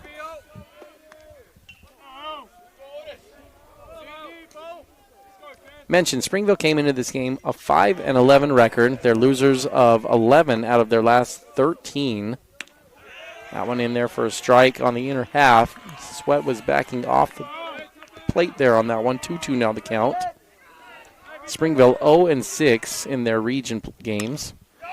There's a shot from Sweat. Hard hit to left field. That one's going.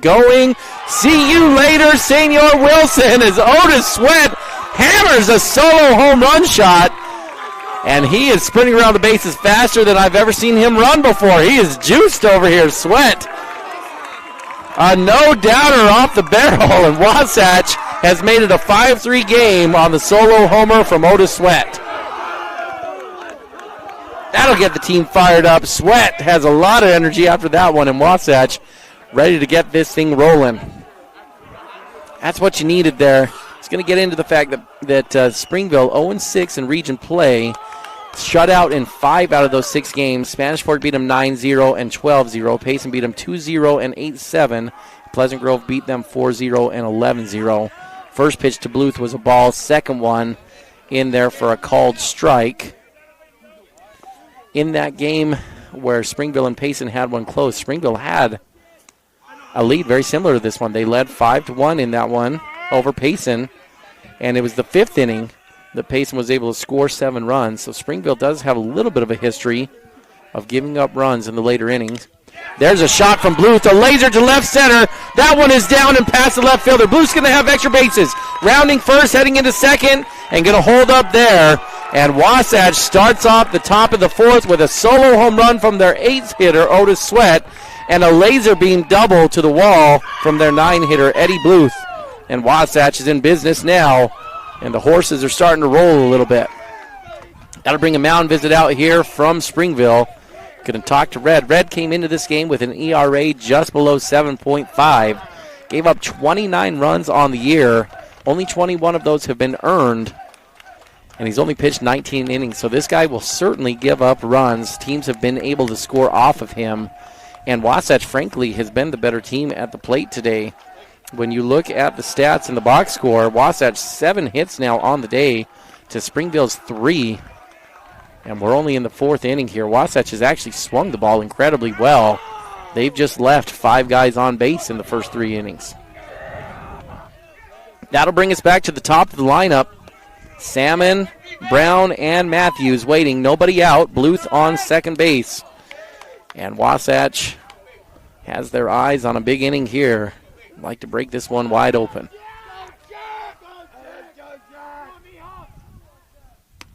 Salmon swings over the top of that breaking pitch. That home run from Sweat, his first on the year, and he becomes the 4th player for Wasatch to hit a home run on the season. Brown with 5 home runs on the year. Livingston has 2 home runs on the year. Salmon with 2 home runs on the year. Salmon, hard ground ball through the first baseman and second baseman. Bluth's going to round second, and he's going to slide in there to score the 4th run of the day for Wasatch.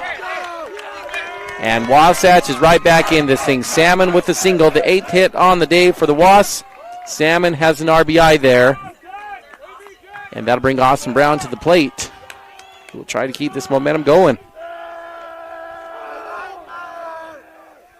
That RBI from Jack, his 20th RBI on the season. He leads Wasatch in that number. Brown rips one down the right field line. That one just foul. Didn't quite get it square on the barrel. That one capped a little bit. He was out there just a little ahead of the pitch. And that'll move the count to 0-1.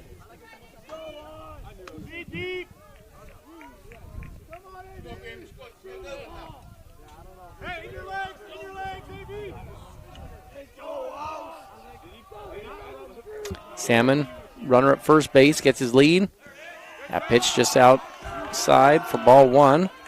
1-1 now the count. Matthews on deck. Fowler in the hole for the Wasps. Still nobody away. Wasatch already has scored 2 in the inning. Brown waiting. 1-1 the count. Curveball that Brown swings over. Looks like he had it timed up pretty well. Just missed it. That'll move the count to 1-2. Friday afternoon baseball at Springville High School. Wasatch and Springville in a good one right now. Springville leading 5-4. But the Wasps are threatening here in the top of the 4th. Brown fouls off that one off Hansen. And Hansen went down to the turf afterwards. That one missed all the padding that he's wearing. And we're going to have a moment for an injury here with Hansen. He's hobbling, trying to figure that one out. 1-2 still the count after the foul ball. 5-4 the score. If you're just joining us, let me give you a little recap of this game to this point. Wasatch trailing 5-4, but it's 4 runs on 8 hits for the Wasps, 2 errors in the field. Springville, on the other hand, has 5 runs on only 3 hits. And unfortunately, the issue has been Wasatch has hit a lot of guys. 5 hit-by pitches today from our pitchers on the mound. Salmon hit 3. Becker has hit 2. Salmon also had 2 walks. And Wasatch has committed 2 errors in the field. So Wasatch here, only through 3 innings, has already given 9 free passes to Springville. And when you look at it that way, I think Wasatch should be feeling pretty fortunate where they're at in this game. It's a 5-4 game. Momentum seems to be picking up in Wasatch's direction. Hansen's walked it off enough. He's going to stay in the game here for the Red Devils. Tough to be a catcher, especially at this point in the season. A lot of bruises and nicks and injuries that you can get back there on balls just like that, the foul tip. 1-2 pitch up high in the zone to Brown. That'll make it 2-2. Tried to go fastball. 2-2 count. Salmon still over at first base. Wasatch hasn't put him in motion yet. Let's see if they want to do so here. 2-2. Salmon is moving. Brown fouls off that pitch. And he'll stay alive. Red up to 75 pitches now. Wasatch has had a lot of full count or 2-2 count at bats that have had multiple foul balls.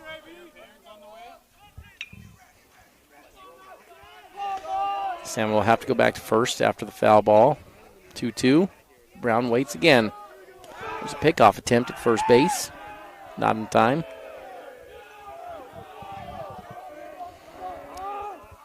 Austin came into this one hitting .378 for Wasatch. 16 RBIs on the day, or on the year, pardon.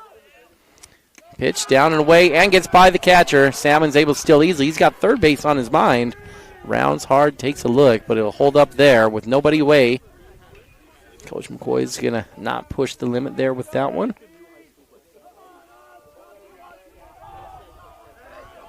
And that'll move the count to full. See how aggressive Red wants to be here on Austin.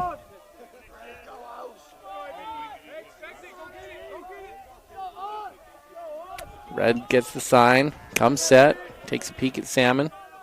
Now Red delivers down in the zone, hits in front of the plate for ball 4. And Brown will head down to first base for his first walk of the day. And that is noteworthy for Austin because Austin happens to walk a lot. Looking at the stats coming into this one, Brown easily leading the team in base on balls on the season. He had 17 walks on the year coming into this one, so make it 18 after that one. And there's just nobody who's really close after that. The next closest, it looks like Salmon, who has 9 base on balls on the year. Royal also with 9 base on balls. But Austin has doubled them up. 18 walks now on the season for Brown. That's helped him get a team best on base percentage of .582 heading into this one. Springville's going to make a pitching change. Wasatch in business. Runners on second and first. Nobody out. Score of 5-4. And Royal Matthews, the leading hitter for Wasatch in batting average and hits on the year, coming up to the plate when we come back. Hey, it's Nicole from Mountain Refined. I wanted to take a moment and invite you to visit our showroom. We are locally owned and operated with the largest selection in Wasatch County. In our showroom, you will find everything from bedding, home decor, gifts, jewelry, beautiful furnishings, and even flooring. We even have a large selection of protein powder. It won't take you long to find out what everyone's talking about. We can't wait to meet you. See you soon. We're located at 480 North Main Street in Heber City. Chad here from Mountain West Trailers. With over 20 years in business, we know you value strength and reliability. Whether it's for work or play, our dumping equipment trailers are built to last. Enclosed cargo trailers for business and fun, or open utility trailers for everything in between. With expert sales, parts, and repairs, we've got you covered. Haul it all, big or small, because Mountain West Trailers is always right behind you. Visit us at mountainwesttrailer.com or stop by at 1470 South Highway 40 here in Heber City, Utah. Hey there, Heber City. Are you tired of dings, dents, and scrapes ruining the beauty of your beloved vehicle? Look no further than Robards Collision, the ultimate destination for all your auto body needs.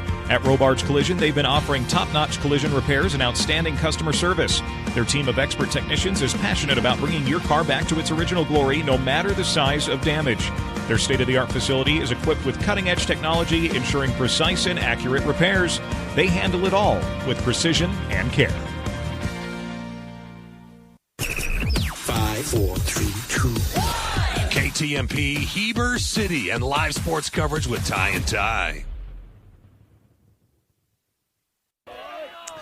Top of the fourth inning, runners on first and second. Matthews comes to the plate and fouls off the first pitch from Mayo, the sophomore pitcher here for Springville. 3.09 ERA. Leads the team in innings pitched, 22.2 innings pitched on the year, and his best stat is he just doesn't give free passes, only 6 walks on the season.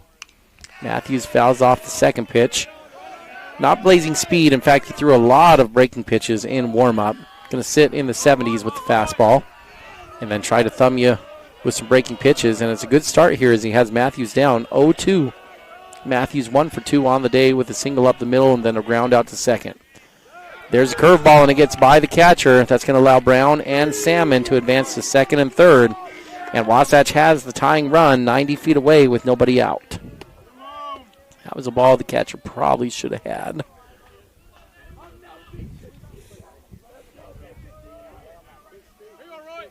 Mayo, not a lot of punch-outs on the year. Only strikes out about 4 per 7 innings pitched.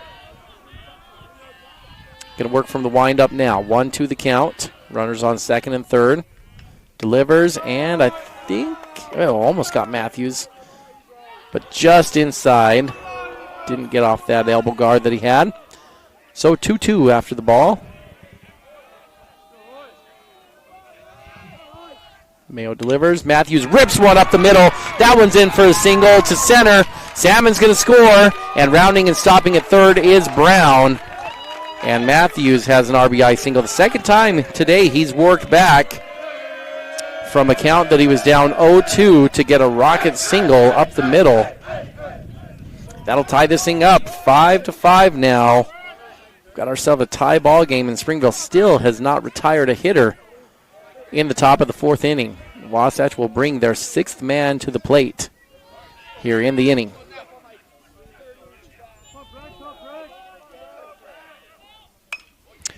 Fowler First pitch, grounds to the shortstop. They're going to go for the double play, but a throwaway. Shortstop throws that past the second baseman. Brown's going to come in and score, and Matthews will roll into third base safely, and Fowler reaches first on the throwing error from the shortstop. Wheels starting to come off a little bit here for Springville. And Wasatch takes the lead at 6-0. Good heads-up play there for Matthews to pop right up and get over to third base. So Wasatch will bring their 7th hitter to the plate here in the inning. Still nobody retired. 4 have come across the board. Mayo delivers, and Tatton swings over to the top of that one for strike 1.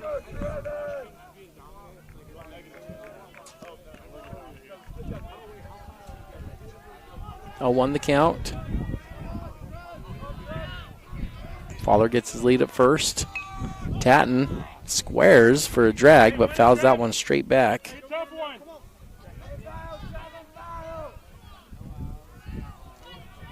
(0-2) now the count.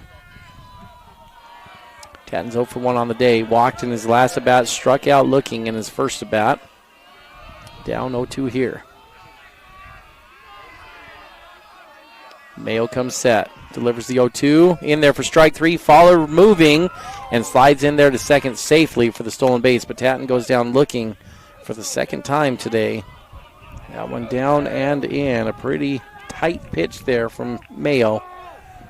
He gets his 17th strikeout on the season. So that'll put 2 ducks on the pond here for Max Livingston, who will step up to the plate. Still only 1 away. Fowler and Matthews, your runners at second and third base. Livingston looking to drive in a couple more. Breaking ball in there for a ball to start off this at-bat to Livingston. Max on the season, hitting .359. 13 RBIs on the year. And, oh, what a snag by Red. He's going to go up and fire over to first. And that throw is off target. Matthews is going to score. Fowler will roll into third base. And Livingston will reach first base on the throwing error. Red just looked confused. He went over and tagged third like it was a force, but it wasn't a force. And then after he tagged it with his foot, he turned and fired that thing over to first, and the throw was off target. So that'll be an RBI for Livingston and reaches on an error by the third baseman. Max now with 14 RBIs on the season.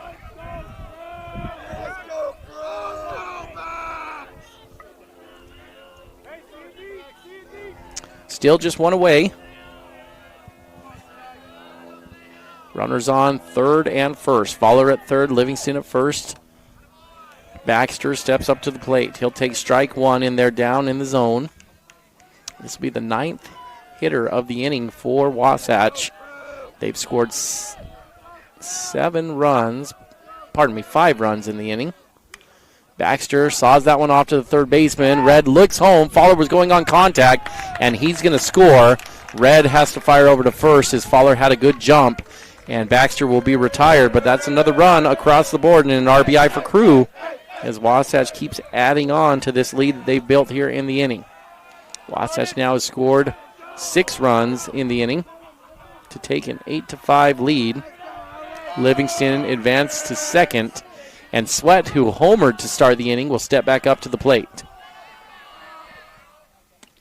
Big swing from Otis on that one. Swing and a miss. 8-5 the score. Wasatch in front.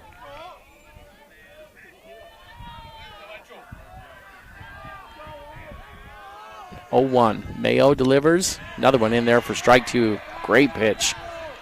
Down and out.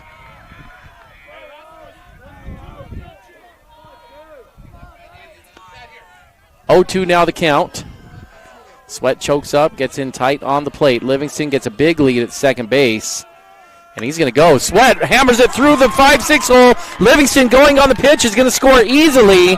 Max comes across, and Sweat gets his second RBI of the inning on a single, 0-2 single through the 5-6 hole. Wasatch will bring now their 11th hitter to the plate in the inning. That was a good at-bat there from Otis. Sometimes you get tempted after you hit a home run to maybe get a little big on the swing. That time he choked up about 4 inches, just short and compact, and gets a nice single. 9-5 now, Wasatch leading. Bluth comes to the plate. Bluth had a laser double to the wall in his first at-bat in this inning.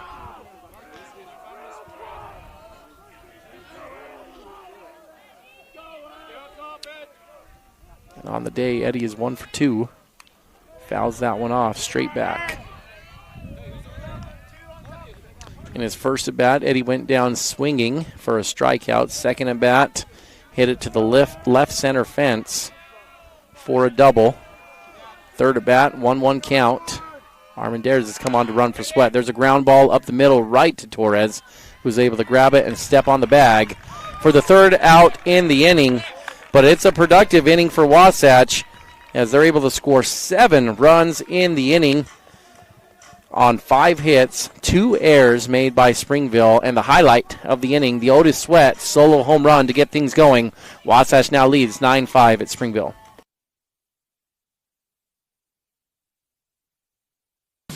Timberline Ace Hardware is committed to helping their neighbors and their communities, and because they're in the neighborhood, they can deliver almost anything you need. So shop in store or online for whatever your home or yard needs. Choose from top brands like Milwaukee, Stihl, Traeger, and Benjamin Moore. Then pick up in store, curbside, or they'll deliver your order right to your home. Around the block, what you need in stock with people that know how to help. Timberline Ace Hardware, serving the community for over 50 years. Ace is the place with the helpful hardware, folks.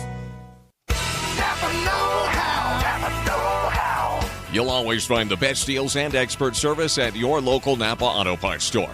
We offer expert service in helping you find the parts you're looking for your current project, as well as Milwaukee tools. We can also help you with most motorsport, RV, and vehicle battery needs at your local Napa Auto Parts store in Heber City. Napa know-how, Napa know-how, Napa know-how, Napa know-how. 5, 4, 3, 2, 1. KTMP, Heber City, and live sports coverage with Ty and Ty. Wasatch leads 9-5 over Springville as we head to the bottom of the 4th inning, and Wasatch has just been hitting the stuffing out of the ball here today. 10 hits to score those 9 runs. Springville has not given a lot of free passes to Wasatch, although they did have 2 throwing errors in the last inning, a throwing error by the shortstop and then a throwing error by the third baseman. 3 walks on the day for the Wasps as well, but most of their runs are coming by way of hitting. First pitch in there for a ball, second pitch in there for a strike. Red, the batter, playing third base now for Springville. He was the starting pitcher on the day. Becker still on the mound for Wasatch. That's ball 2. Low and going to get to the backstop. 2-1 now the count.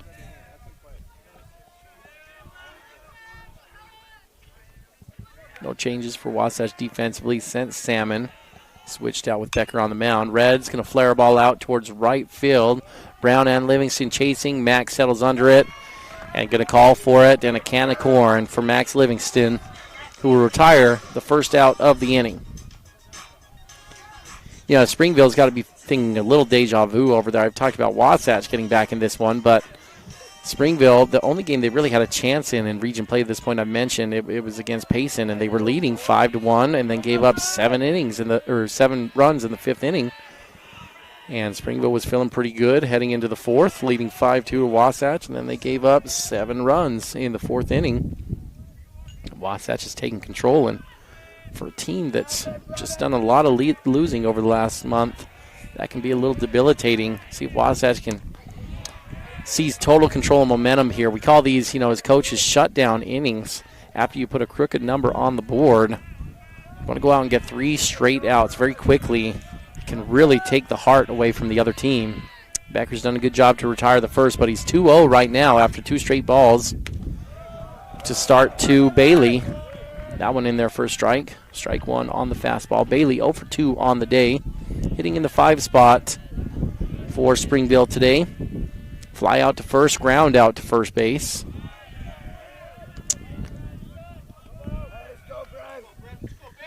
That one in for ball 3 from Becker. 3-1 the count, 1 away. Bailey watches that one in for strike number 2. That'll run our count to full. Becker came in relief in the second inning. He's gone 37 innings or pitches today. And 38 is ball 4 as Bailey will trot down to first base with a free pass. That'll bring Frischneck up to the plate here for the Red Devils. He's the 6 hitter. It's really 7, 8, 9 that have really hurt Wasatch today. Frischneck in his first at bat grounded out to first. Second at bat, he lined out to the right fielder. Hitting .341 on the year. Likes to get after the fastball on the first pitch.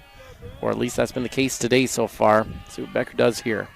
Goes fastball. That one down for ball number 1.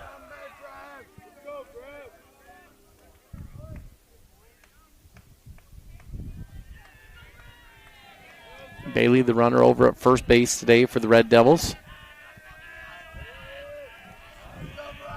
Becker pauses, now delivers. Gets a foul ball into the dugout of Springville for strike 1. Little RPI check as we're approaching the last third of the season. RPI still loves Region 7, which is, of course, what both these teams are in. Number 1 team is Maple Mountain from Region 7. It's pitched down in the zone for ball 2. That'll make the count 2-1. Spanish Fork, the number 2 team in the state, also from Region 7. And Pleasant Grove, the number 3 team in the state, also from Region 7. Take a break from Region 7 for 4 and 5 as Olympus checks in at 4 and Cypress checks in at 5. Becker's going to pick off over at first base, not in time, as Bailey slides in there safely. But then at number 6 is Payson. And Payson checks in with an 11-5 record, ranked number 6. And they, of course, are in Region 7 as well, so that's 4 out of the top 6 teams. There's a fly ball, shallow right field. Livingston, though, on easily to make the grab. Dropped it on the transition, but that's going to be out number 2 here in the inning. Bailey will have to stay at first. That'll bring up Lyman, who's 1 for 1 on the day. He's reached both times he's come to the plate. Last one was just a bunt. It wasn't a great bunt as far as execution, but it was great at where it stopped. It was kind of this little fly ball flare down the third base line that died there on the line, and he's able to reach. Becker fires and gets a swing and a miss over the top of that one for strike 1. Continuing down the RPI, Salem Hills is next at number 7. They have a 10-7 record, and that's another Region 7 team. So that's 5 out of the top 7 teams in the RPI are from Region 7. Becker fires another one in there for a strike. Got a good fastball down in the zone. 0-2 now the count. The next Region 7 team that's in the RPI is Wasatch at number 10. So pretty good list there. 6 out of the top 10 teams in the RPI are from Region 7. Bailey is moving, and it won't matter as Becker strikes out Lyman looking on a curveball, and that'll retire the side here in the bottom of the 4th inning. 0 runs, 0 hits on 0 errors, 1 reached by way of walk. But Wasatch will take a 9-5 lead here to the bottom, or the top, pardon, of the 5th inning. Teens report that parents are the number 1 influence in their children's lives about decisions to not use alcohol, marijuana, or vape. Take a few minutes every day to talk to us about things we like to do. Ask about our hopes and dreams, concerns, and fears. This is a time when we need our parents' help the most. If we feel close to you, we are much more likely to listen. We need you to remind us to stay drug and alcohol free. Brought to you by Wasatch High School Thrive Club. A UCCU home equity line of credit puts your home's equity to work for you. Finish your basement or yard and raise your home's value. Pay off higher interest, help with college or weddings. It's peace of mind knowing that you have a low-rate line of credit ready for whatever, whenever. UCCU will also provide you with a home equity Visa card, giving you instant access to your equity.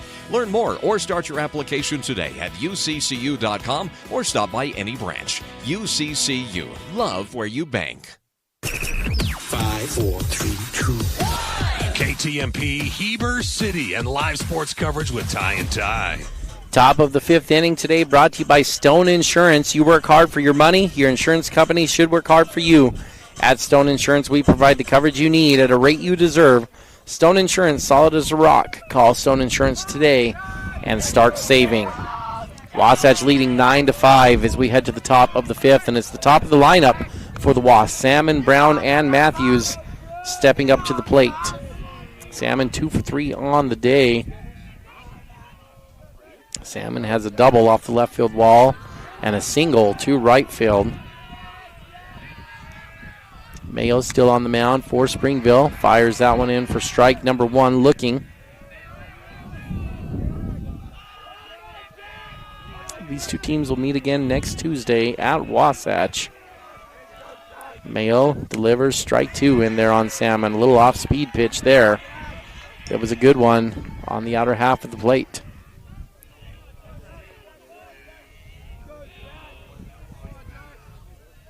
Mayo back into the windup and delivers. Salmon reaching back, flares that one off to first base. Good hustle down the line, and Mayo covers and is going to be able to get the first out of the inning on the 3-1 putout. That'll bring Austin Brown up to the plate for his 4th at bat.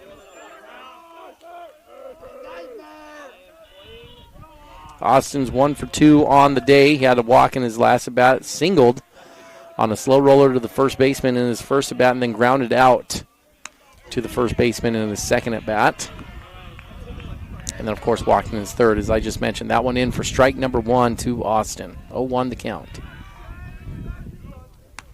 Swing and a miss for strike 2. Mayo working quickly. Good pace from the sophomore pitcher here for Springville. 0-2 the count. Brown fouls that one off straight back to stay alive. One away here in the top of the 5th inning. Wasatch leading 9-5 over Springville. Springville jumped up to a 5-1 lead early on in this one. Brown's going to have that one in play towards the third baseman. Easy little pop up to third. And Red's going to put that one away for the second out of the inning. Springville's done a nice job with Brown here today. They've had his number. Again, Austin coming into this game just shy of 400 on the batting average. And today he still has yet to get a ball out of the infield. Couple ground balls to first, and now a fly ball to third. That'll bring Royal Matthews up to the plate. And he'll take strike 1 to start this at bat. Matthews again on the season, hitting .412 on the year. Leading the team in hits now with 23. Can take ball 1 on that pitch from Royal.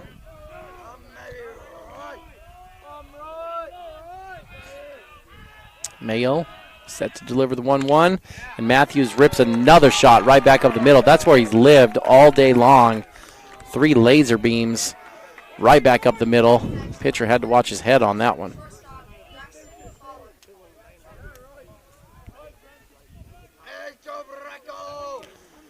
So Wasatch will try to get a little something going with 2 outs. Braxton Fowler will step up to the plate. Reached on air in his last at bat on a ground ball to the left side of the infield. They threw it away.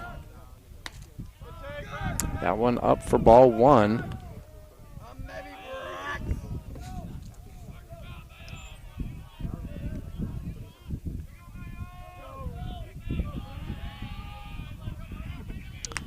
Second one in there for a strike. 1-1 on the off-speed pitch.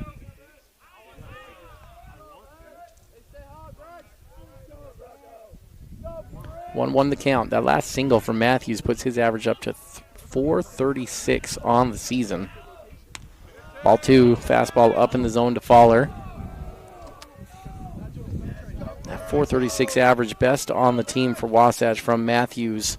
24 hits now on the season. 5 doubles. Matthews goes early. Mayo recognizes, steps off, and Matthews hustling back to first is going to get there without a throw.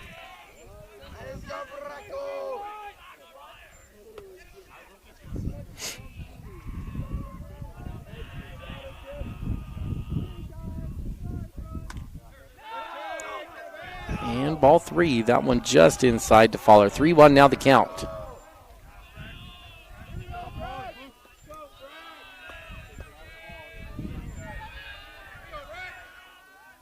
Wasatch wants to put Royal in motion here on the 3-1 count.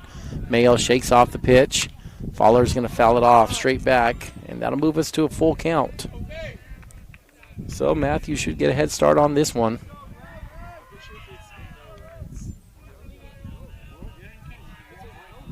Wasatch has scored in 3 out of the 4 innings today.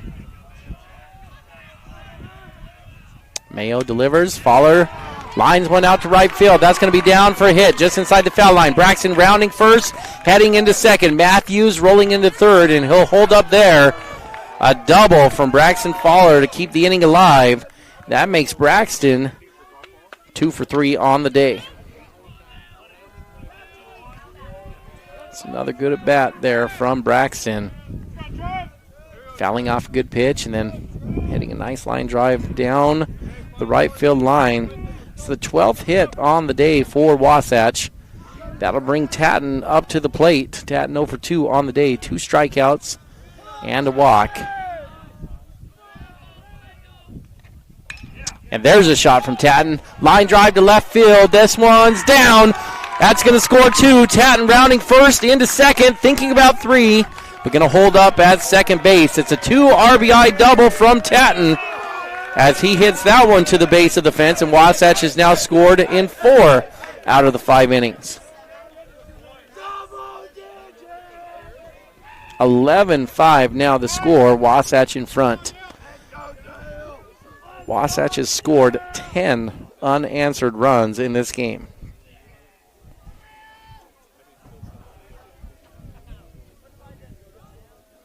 It'll stop, a delay here, checking on the center fielder to make sure he's okay after he went diving for that one. Full extension from the center fielder to try to go out and get that ball. Couldn't quite haul it in. That'll bring Max Livingston to the plate. Tatton at second. Mayo gets Max off speed there with a curveball. Max fouls it off. Just got a piece of it. 0-1 now the count.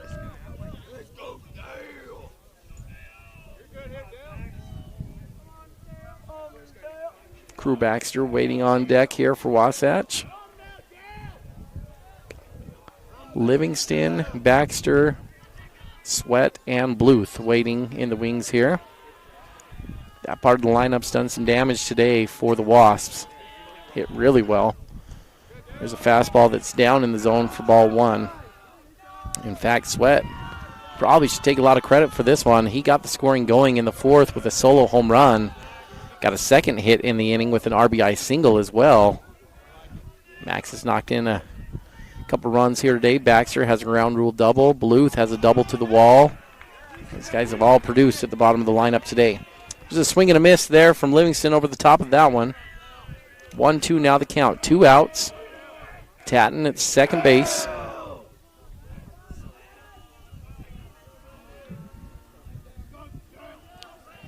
Mayo comes set, still working from the stretch. Delivers that fastball down and away for ball 2.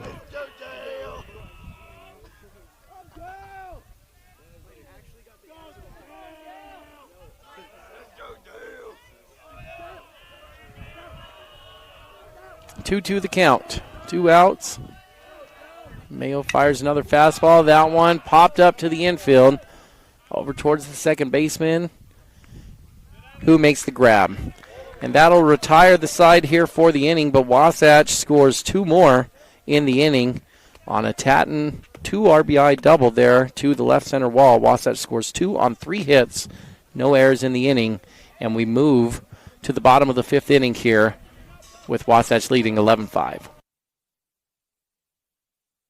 We at Guild Mortgage help people build personal wealth through real estate, be it your first home, next home, dream home, or investment property.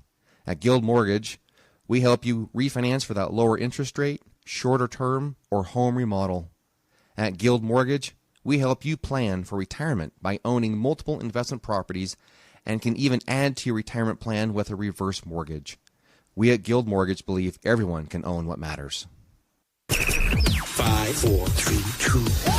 KTMP, Heber City, and live sports coverage with Ty and Ty. 5th inning stretch here at Springville High School. Wasatch leading 11-5.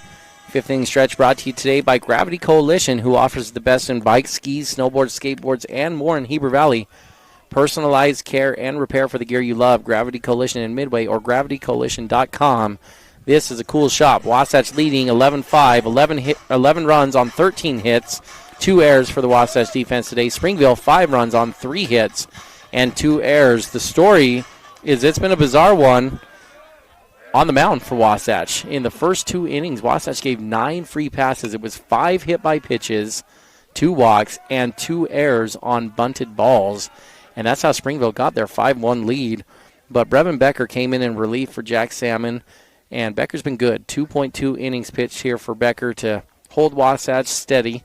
Becker's given up 3 hits, has 2 strikeouts on the day, 2 hit by pitches, and 1 walk. Salmon got the start for Wasatch, didn't give up a hit, but gave up 5 runs, 2 base on balls, 3 hit by pitches, and like I mentioned, 2 errors in the field as well behind Salmon over that stretch. But Wasatch broke this thing open in the 4th inning. A couple foul balls here from Mayo to start this inning. Runs the count to 0-2. But really, I think who takes credit for this one is Otis Sweat. Has had a day at the plate. A home run for Sweat.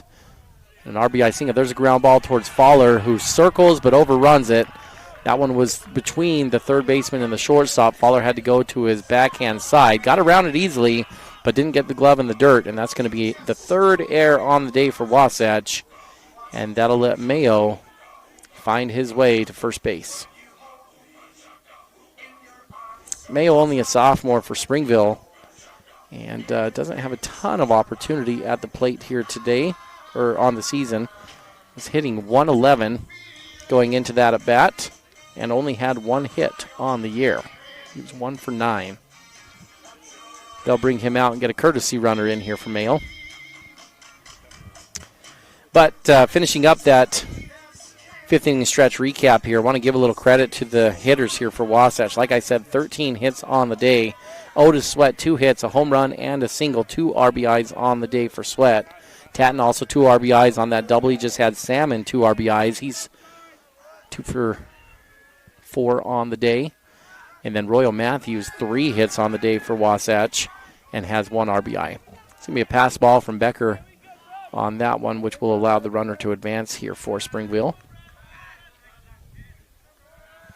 1-0 the count. Wasatch leading 11-5. We're in the bottom of the 5th inning. And the 9-hitter up here for Springville. This is Reed, who's playing left field today. He's 0 for 1 on the day, but did reach in that at bat on air. That one in for ball number 2 inside. Wind picking up a little bit here at Springville, moving from left to right. But again, a great day for baseball considering the snowstorm that we had yesterday. Wasatch's field was covered in snow this morning. That one's ball 3 outside. 3-0 now the count.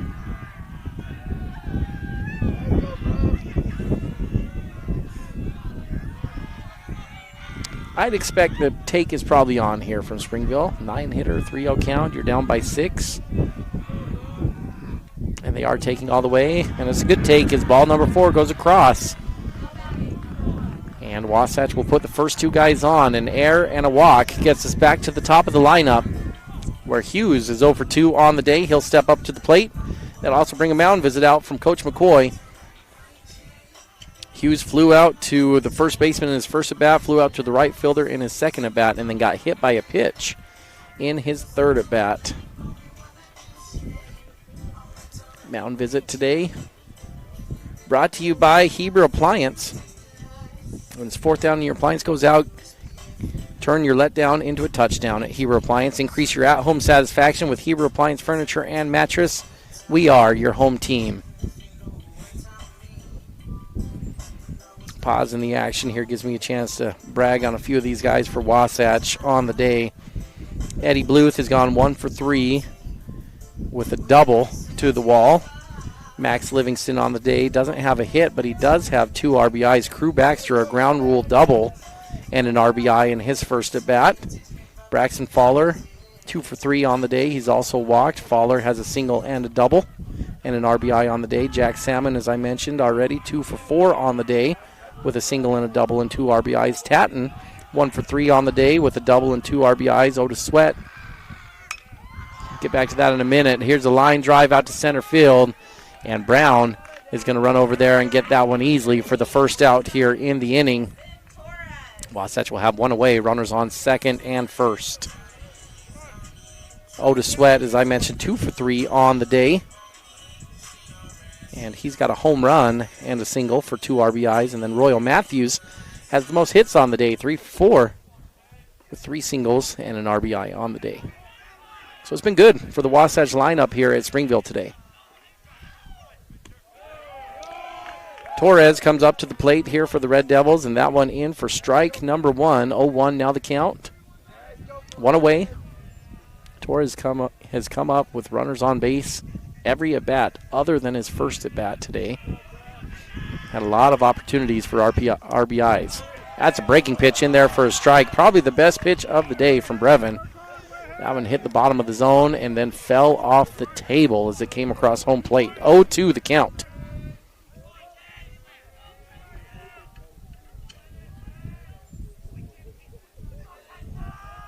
Becker takes a couple looks at second. Fires that breaking pitch in again. Went just a little lower that time and couldn't get Torres to chase. Ball 1. 1-2 the count. In the bottom of the 5th inning. Wasatch leading 11-5 here at Springville High School. Becker a couple peeks over at second. And now will deliver home. Ball inside now. 2-2 the count. Springville looking for a little life. Becker came in, and the first 2 hitters got hits off Becker. Since that time, though, Becker has retired. Oh, there's ball 3 as that one got up and away. Becker has pitched 3 innings and only given up 1 hit over those 3 innings. So he's been good since the initial relief there where they got a couple hits off of him. Full count. That one in play. And caught by Fowler, who's going to toss over to second base for a double play. How about that for a potential play of the day? Braxton Fowler laying out, getting dirty, and then doubling him up at second base. And that will end the inning. What a play from Braxton Fowler on the full extension there at shortstop. And once again, Becker works out of the jam. And Wasatch will head to the top of the 6th inning, leading 11-5 over the Springville Red Devils. Are you ready for lunch? Well, the Dairy King, home of the train, is serving the best food with friends and family in the Valley and have been the winner of Best of State for 20 years. They've recently been named the best of Utah for their milkshakes. You've got to try their delicious train burger with an Oreo shake. They also have those yummy salads that just hit the spot or a turkey breast sandwich that tickles the taste buds. They've proudly been serving the Heber Valley for 78 years at the Dairy King, home of the train, serving deliciousness daily. Stop in today.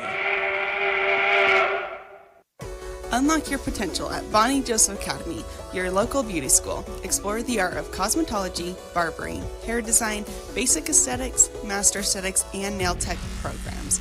Visit bonniejosephacademy.edu to learn more and enroll today.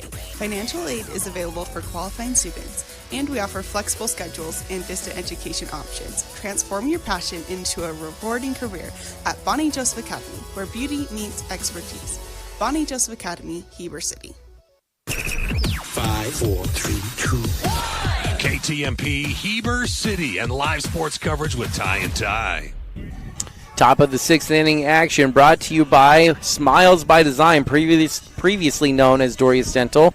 Smiles by Design offers no surprises of dental treatment with doctors Dorius and Proctor. Let Smiles by Design make your mouth smile. Learn more at smilesbydesignutah.com. Head to the top here of the 6th inning. It'll be Baxter, Sweat, and Bluth coming up for Wasatch. Mayo fires ball 1 in there.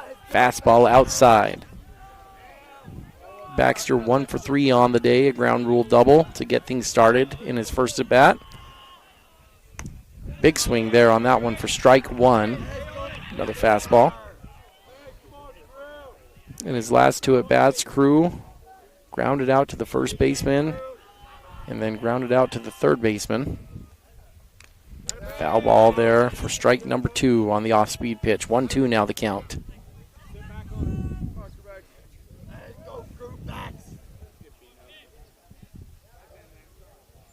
Baxter came into the game hitting .311 on the year. 10 RBIs coming into this one for Crew. Has 1 RBI on the day, so 11 here. Hansen took that foul ball off the body yet again. He's got beat up here a little bit today. Mentioned the RPI standings. Didn't give you number 8 in the RPI. Fremont checks in at number 8. Westfield checks in at number 9 before Wasatch at number 10. And Wasatch a little ways behind them. The average number, they have Wasatch at 54.8 in the RPI. Westfield at number 9, 56.74. And Wasatch taking on Springville right now, who's number 17 in the RPI. Timpview sitting at number 19 in the RPI as well. So Region 7 really well represented in the RPI. All of their teams in the top 20, and 6 of the 8 teams in Region 7 in the top 10 of the RPI.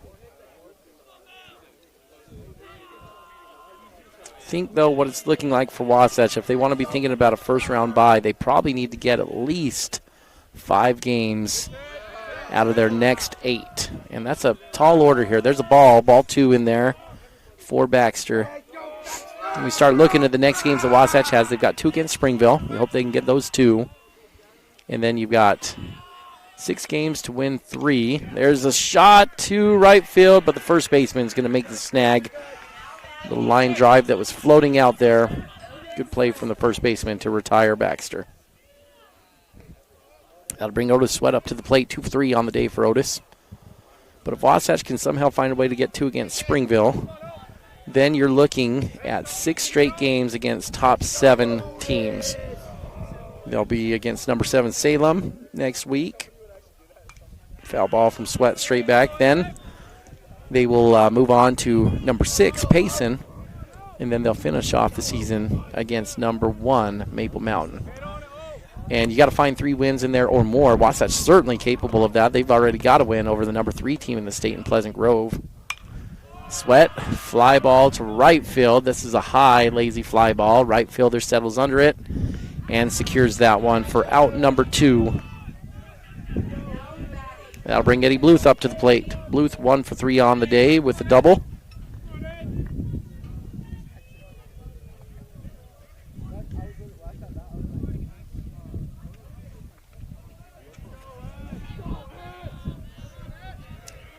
Mayo set to deliver, and that one in for ball 1 to Bluth. You know, and I'm just, when I bring up that the stats with these upcoming games, you'd obviously love to see Wasatch go 8-0 in those games, but you've got some fierce competition coming up, and that's a tall order for them. But when you look at historically, the teams that are in the top 8 that get byes are usually around that 15-win number. Maybe there's a team that snuck in that has a little less than 15, but normally you need to get up to at least 15 to get a bye, and often it's 16 or 17, just depending, obviously, on how the other leagues are going. The advantage Wasatch has this year is that the RPI really, really likes Region 7. And so their opponent's winning percentage and their opponent's winning percentage should be going up down the stretch here, and that should help them hover and even move up. Swing and a miss for strike 2 from Bluth. There's a shot back up the middle for a single. Eddie Bluth has the 14th hit of the day for Wasatch. He's now 2 for 4 on the day. That brings us back to the top of the lineup for Jack Salmon to step up to the plate. Salmon 2 for 4 with a single and a double on the day. 2 RBIs for Salmon. Wasatch leading 11-5. They've scored in 4 straight innings. See if they can make it 5, if they can get something going with 2 outs. That's what they did last inning. Did their damage with 2 outs. Tatton, a 2 RBI double with 2 outs. Salmon takes strike 1. Waiting on deck is Austin Brown, who's 0 for 3 on the day.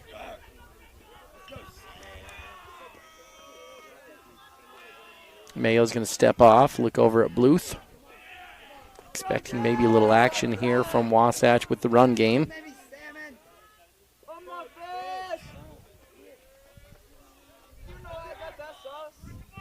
Yeah, I thought so. I saw Mayo was bouncing. Pardon me, got into my own mental state there for a second. I was watching Mayo come set, and he never really came set. He was just bouncing a little bit. The umpire saw it too. Going to call the balk, and Bluth is going to head over there to second base. So, 1-1 the count. Salmon with a runner now in scoring position.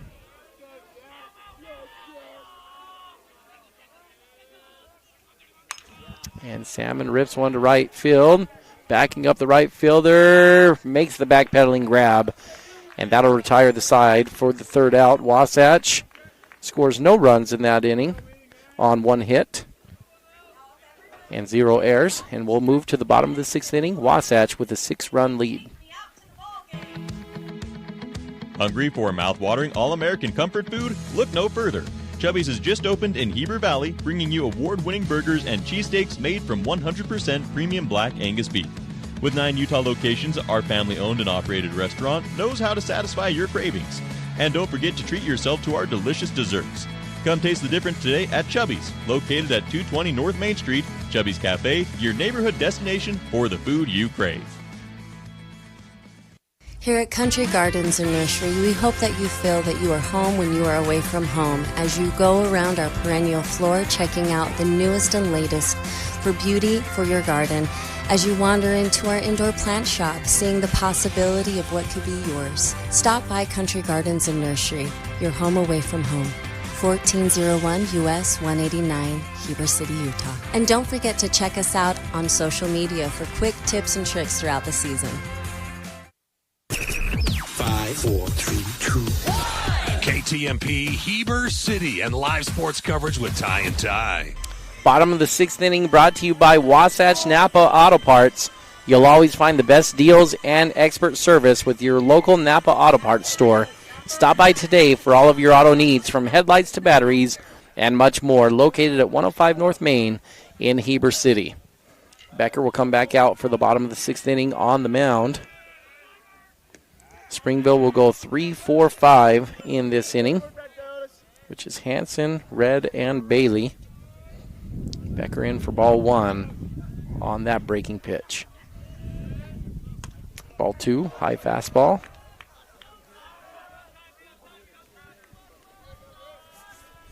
Wasatch should have some fresh pitching. They did play 2 on Tuesday, but not having a game on Thursday has kind of reset the pitching staff a little bit. There's ball 3. So if they need to go to the pen here, they should have some available arms. They moved up that Thursday game because of the snowy weather that was predicted, and they played 2 on Tuesday against Spanish Fork. Strike one. 3-1 now the count. Becker has been good in relief. Came in the second inning. He's gone 63 pitches to this point. Ground ball to third base. Royal charging hard. Has it. Fires. Skipping. And Tatton can't pick it out of the dirt. That'll be a throwing error on Wasatch and let another free one come across for Springville. Tough play, though, for Royal.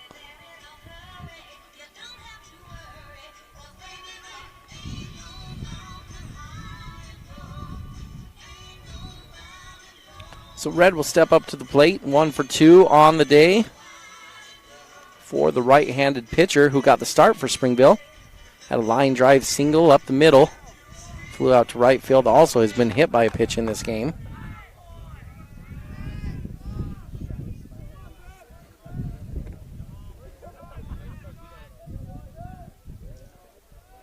Becker working from the stretch.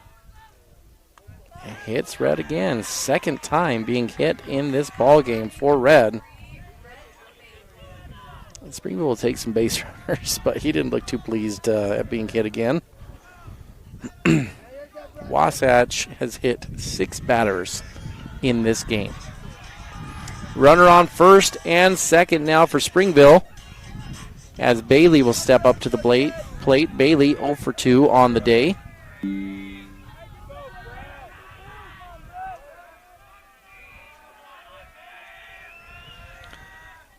Becker fires that one in for strike one. Good fastball down in the zone. 0-1 now the count.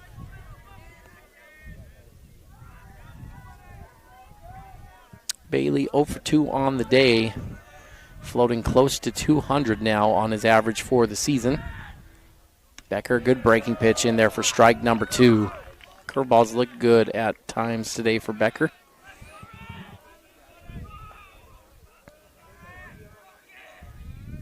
0-2 count.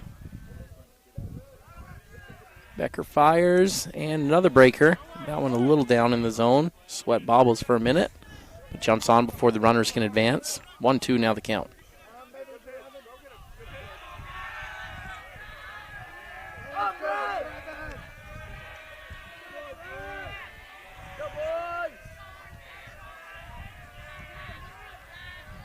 Becker checks the runner at second.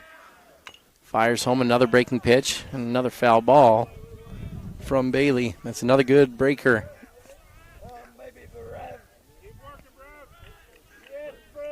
Becker in relief. 2 base on balls, 3 hit by pitches, 2 strikeouts. Both strikeouts, big moments. Got the breaking pitch in there and got him to go down looking. 3.2 innings pitched. There's a fastball up in the zone for ball 2.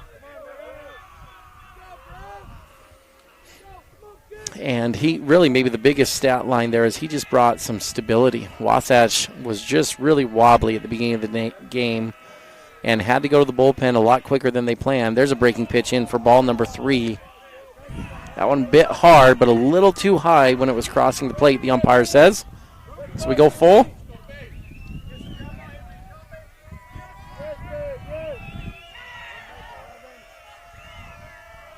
Brevin delivers, and that one's up in the zone as well for ball 4.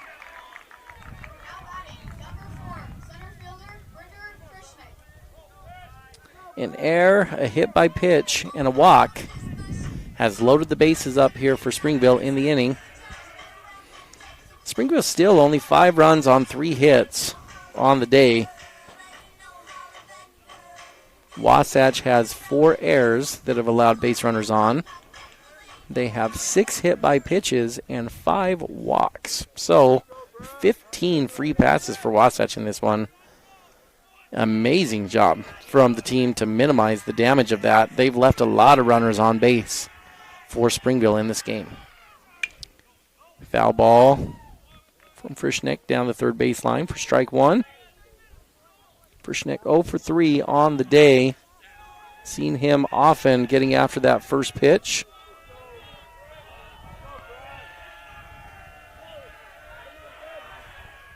Becker delivers that one down the line. Oh, they called a fair ball on that. That's going to score 2. Boy, that one looked foul from my vantage point. It was close, though. Hit inside the chalk, and then it swung left. And the umpire, he just doesn't, there's no way he can get a decent angle at that from where he's at, and he has to make his best guess. And said that one clipped the edge of the bag coming across and is a fair ball. So that'll score 2 runs. 11-7 now the score. Runners on first and second. Nobody out after the 2 RBI single from Frischnick. And that will bring up 7, 8, and 9 here for Springville. Coach McCoy will make a mound visit.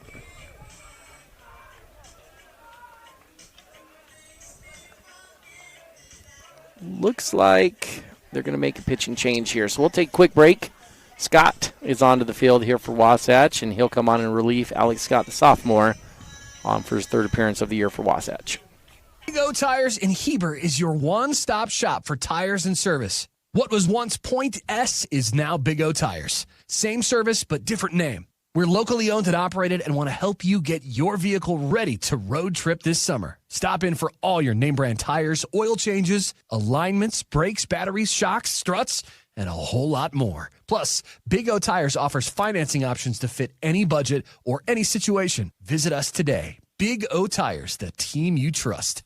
Check out the Fit Stop Health Club. It's more than a great facility. Their employees and staff create a comfortable, caring, supportive place for men and women of all ages, as well as their families, to work out. They have your tanning beds, massage, and personal trainers. Find your new groove. Jump into their therapy pool with endless laughs. They have Group X classes with nationally certified and specially trained instructors. See what the Fit Stop offers. Go to their website at fitstophealthclub.com. For more information, call 654-2131.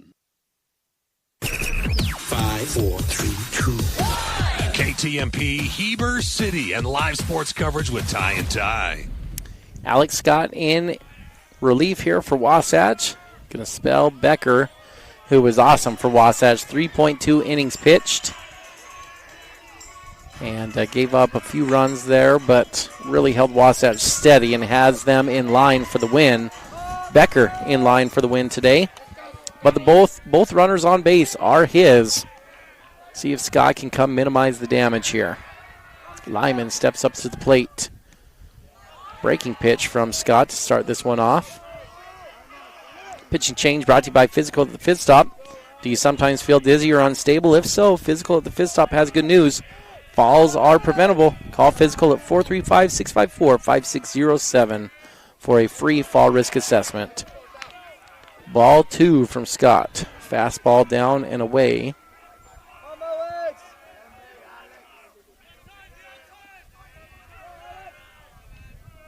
Need him to go after these hitters here. Ball 3, Lyman, as I've talked about a few times in this one. Not the highest of averages. He's at 250. Mayo sitting right behind him at 100. And these are the ones to go after and try to get. But 4 straight balls. No, there's a called strike. Delayed strike, so that'll make the count 3-1. All right, got the first one across. Now see if Alex can go to work here. Takes a peek at second base. A couple looks. And Scott delivers up in the zone for ball 4. That'll load up the bases once again. Still nobody away. And the tying run will come to the plate. Springville clawing their way back in this thing all of a sudden. 8-9-1. The hitter's waiting for Springville. Bases loaded, nobody out. Scott's going to go back to the windup. That one down for ball 1.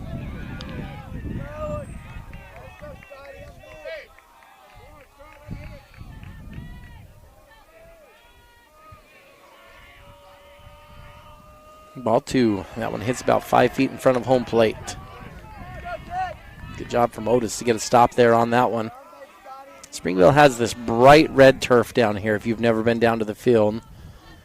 Most of their field is natural grass and dirt, but home plate and the pitcher's mound are a blinding bright red. There's a strike. In there for strike 1. 2-1 now the count.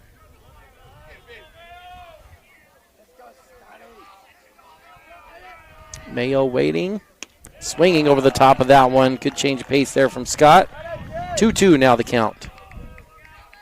In the bottom of the 6th inning here at Springville High School, Wasatch leading 11-7.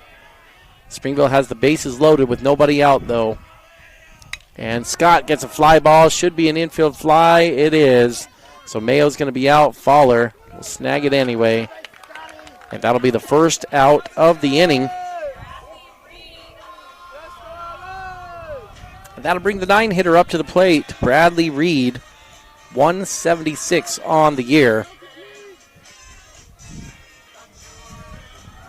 Sounds like an ideal time for a ground ball for Wasatch. See if Scott can get that double play.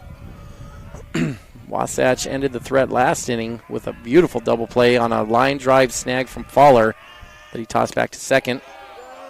So you can get a little more magic like that. That one in for ball 1 from Scott, just a little up in the zone.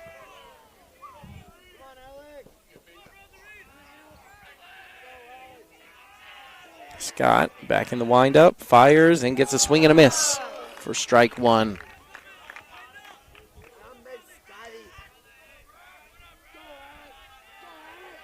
One the count, 1 away.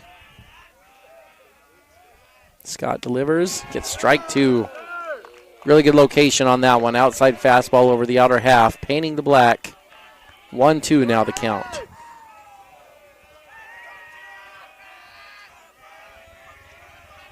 Scott delivers. Breaking pitch in there for strike 3. Got him looking. Beautiful curveball from Scott, and now there's 2 away as we head back to the top of the lineup. Hughes steps up to the plate, 0 for 3 on the day. Bases loaded here for Hughes. He represents the tying run.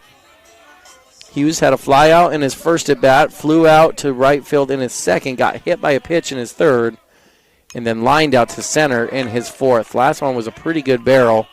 That one a foul ball straight back for Hughes. Biggest moment of the game right here. Wasatch leading by 4. Bases loaded, 2 away, top of the lineup for Springville.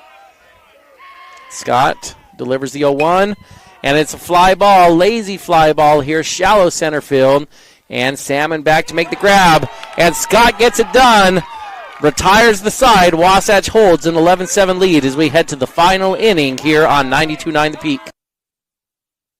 Hi, this is Corbin Gordon from Gordon Law Group. I commonly get approached by people with the same question.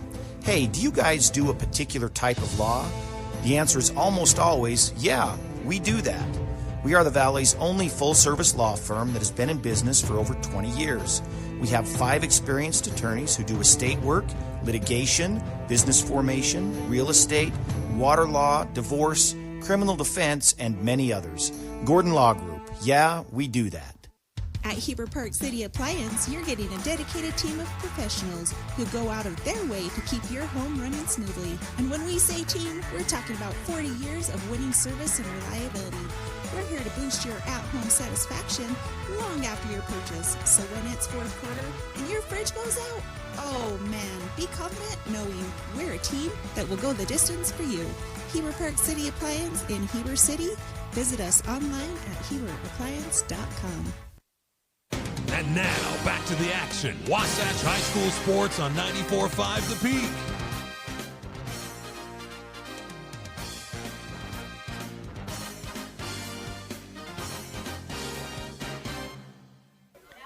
Top of the 7th inning here at Springville High School. Your Wasatch Wasps lead 11-7 over the Red Devils of Springville. Austin Brown, Royal Matthews, and Braxton Fowler coming to the plate. 2-3-4 for Wasatch. Mayo still on the mound for Springville. First pitch down for ball 1. Fastball to Brown. Austin 1 for 3 on the day. Matthews waiting on deck, 3 for 4 on the day, and Fowler 2 for 4. Big swing from Brown over the top of that one. Strike 1. Every part of the lineup has really been good for Wasatch today with 14 hits on the board as a team, but this part has been especially good when you look at 1 through 4, 8 hits between 1 through 4 hitters today. And they've gotten the job done for Wasatch. 2-1 the count after another ball to Austin. Mayo fires that one down in the zone as well, backing Brown off of the plate a little bit. Ball 3. 3-1 now your count. Austin, see if he can get something to handle here. Mayo delivers, and down in the zone again for ball 4. That one close, but just below the strike zone, the umpire says. So Austin will trot down to first base with his second walk of the day. That makes 19 walks on the season for Austin. Easily the team lead in base on balls. Matthews steps up to the plate, 3 for 4 on the day. Hit his first home run of the season on Tuesday against Spanish Fork. Mayo delivers that one down in the zone for ball 1.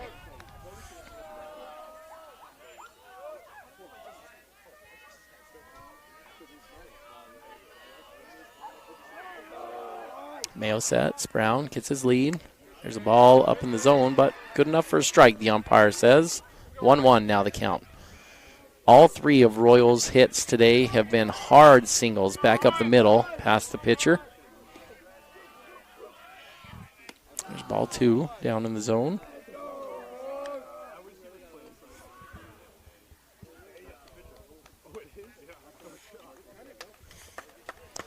And that'll bring a mound visit here with a 2-1 count. Mayo at about 62 pitches, and Springville wants to come talk this one over and see if we'll have a pitching change here. Springville has been able to kind of work their way back into this thing, down by 4. Hoping to hold it right there. Wasatch obviously would love to blow this thing open.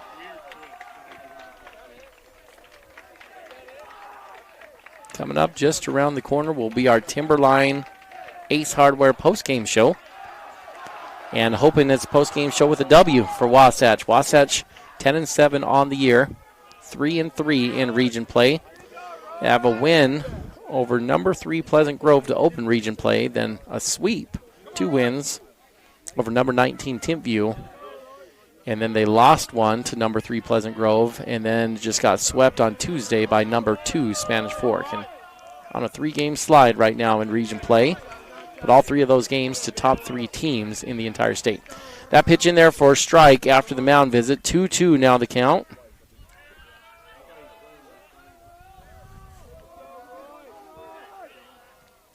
And there's a line drive to second base. Second baseman has it, fires to first, but I think Matthews beat it out. He did. Matthews hustling down the line, has his 4th hit of the day, an infield single that Matthews beats out down at first base. That'll move the runner over to second, and with nobody away, Braxton Fowler will step up to the plate with 2 runners on.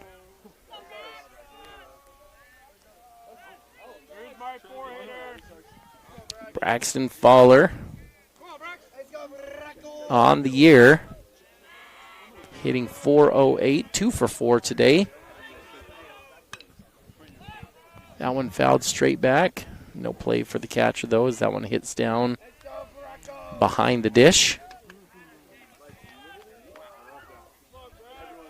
Braxton, 22 hits on the season for Fowler, including his bats today. And he's been good as far as batting runs in as well. He's up to 18 RBIs on the year. He turns and squares. Brown came off second too far. Back pick, and Brown just takes off to third and is going to swipe the bag. Heads up running from Austin when he realized he had gotten way too far off on the sacrifice attempt from Fowler that he missed. And when he saw he was dead in the water on the back pick, he just took off for third and swiped second. 0-2 now the count. Runners on first and third.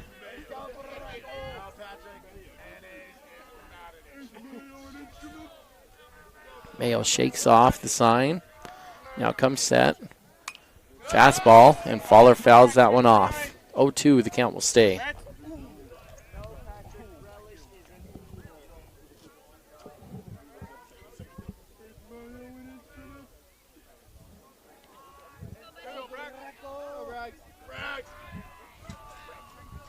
See if Matthews gets a little motion here. 0-2 count. Matthews is moving. Fowler rips another shot to right field. That one's down, and right fielder made a diving snag to save it. Brown will come in. Matthews on the move.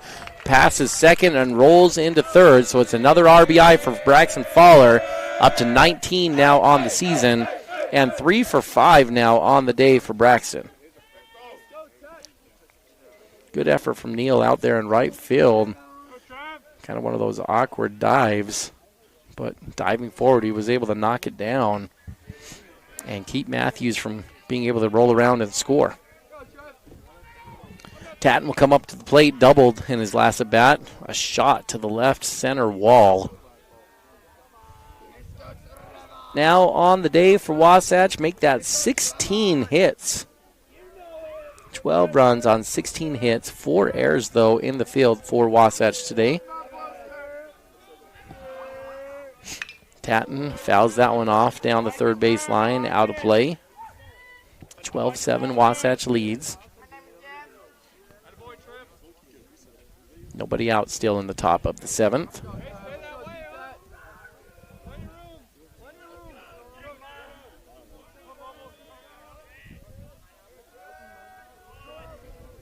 Fowler in motion. Can try to swipe second, and he's in there. Throw was in time, but it was a little bit off target, and the ball scoots into center field, and that will allow Matthews to come across on the throwing error by the catcher.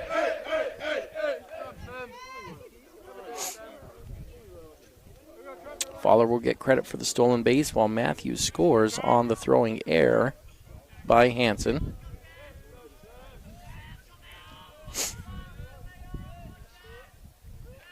13-7 now the score. Mayo delivers that one for a ball.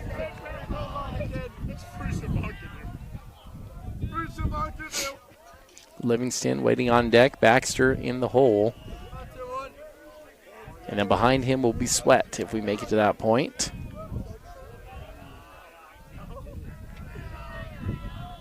Mayo sets, delivers, and that one in there for strike 2 on Tatton.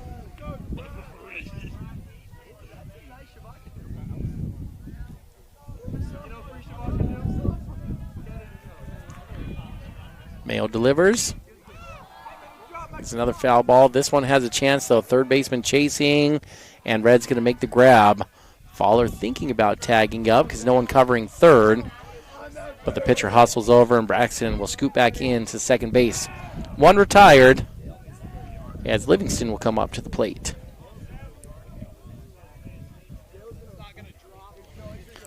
Livingston, now one of 5 Wasatch players on the season to homer this year. He's got 2 home runs on the season. Otis Sweat joined that club here today with a solo shot in the top of the 4th inning.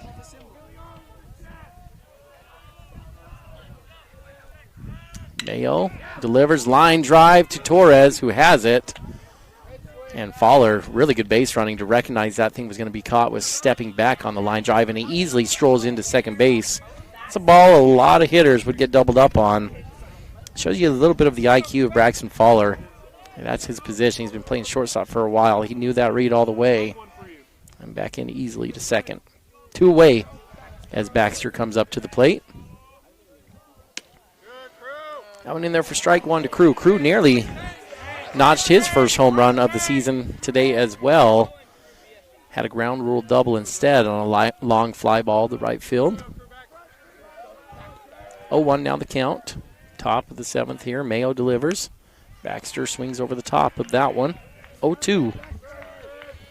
Wasatch has scored 2 runs in this inning to make the score 13-7 over Springville.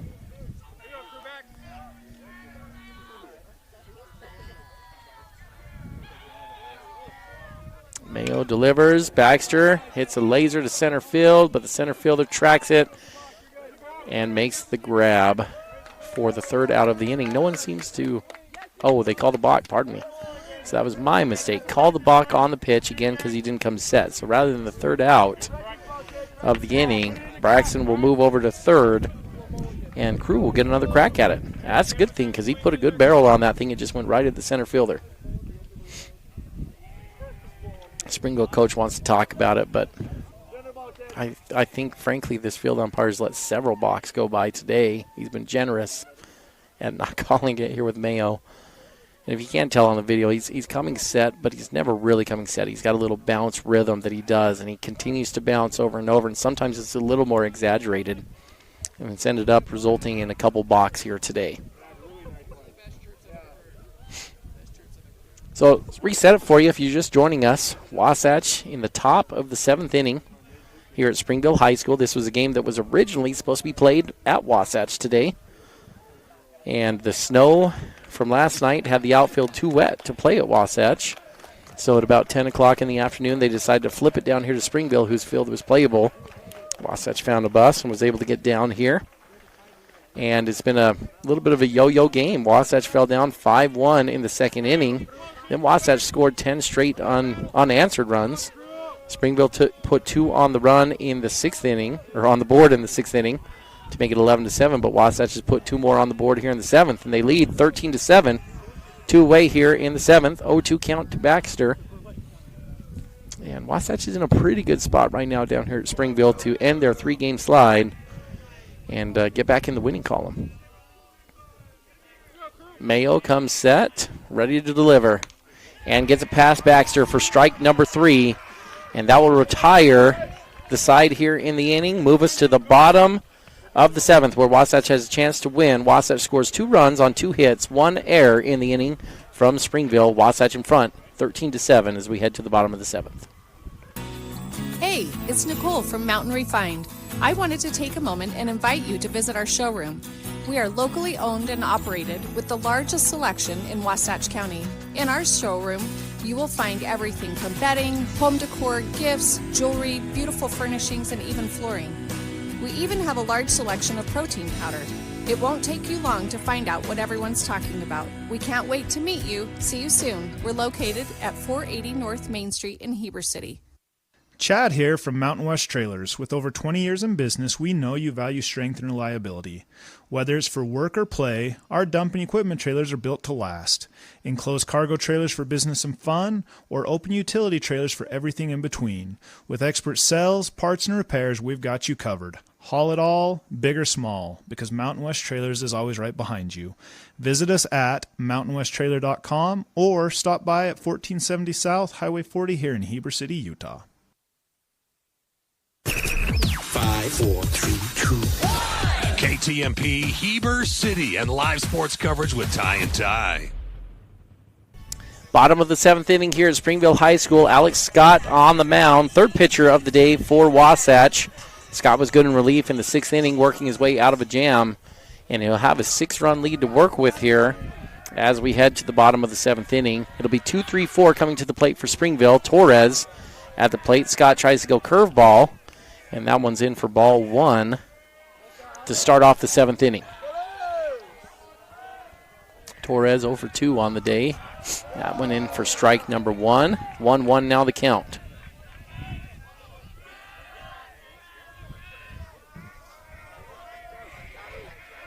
Scott back into motion. That one down for ball 2. In the dirt. Sweat still working hard, blocking that one, even though there's no base runners on. There's strike 2. No, Barton got ahead of myself. Ball 3. That one just outside. Looked pretty good. Crisp, clean. Sweat didn't move his glove too much, but must have been set up on the outer half. 3-1 now the count. And ball 4. Torres will walk down to first base. Springville gets the first guy on. And Hansen will step up to the plate. These guys easily the best 2 hitters for Springville. Torres, .419 on the year. Hansen, just shy of .400.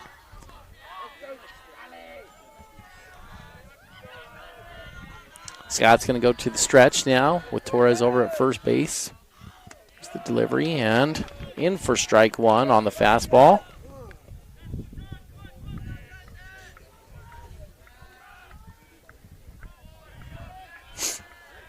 Oh, 1 the count.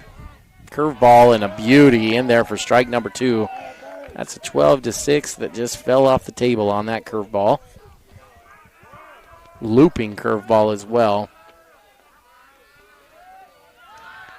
And it's kind of a rare thing when you get a looping curveball that still bites and falls off the table. That's exactly what happened. It kind of started floating and then just really bit when it came across home plate. Pickoff attempt for Torres, not in time.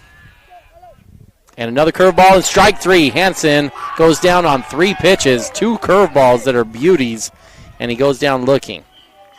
First out of the inning. Got to bring Red up to the plate. Red 1 for 2 on the day. Wasatch 2 outs away from the win here at Springville.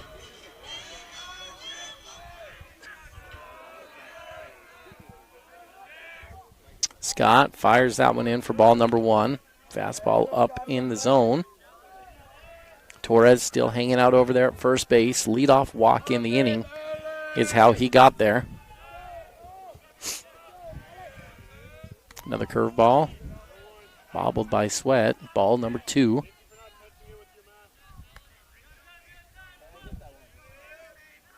The count. Runner on first. Wasatch leading 13-7. Infield in double play depth. That pitch in for ball number 3. 3-0 the count.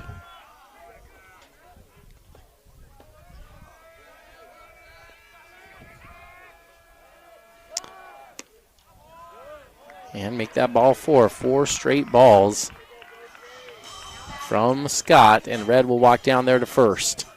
That'll bring Bailey up to the plate, who's 0 for 2 on the day. So a walk, a strikeout, and a walk here to start the 7th inning. And Wasatch is giving Springville just a little hope and a little bit of life. Still very comfortably in front by 6 and 1 away in the inning, but 2 runners on. And after a little pep talk from Braxton Fowler, Scott delivers that pitch in there for strike number 1. 0-1 the count. Now to Bailey.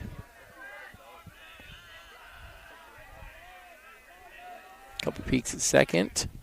And that fastball is going to miss inside for ball 1.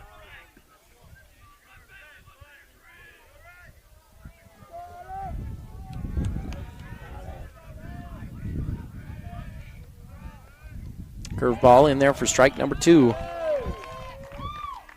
1-2 now the count.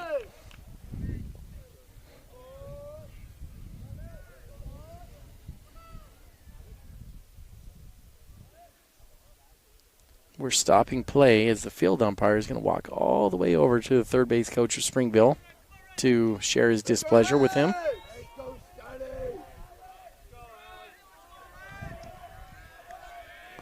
We're ready to go back in action now. 1-2 the count.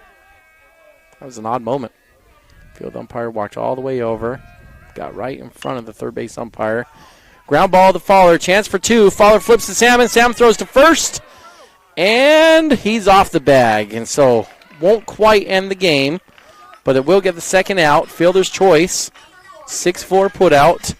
And Springville will now have runners on third and first with 2 away.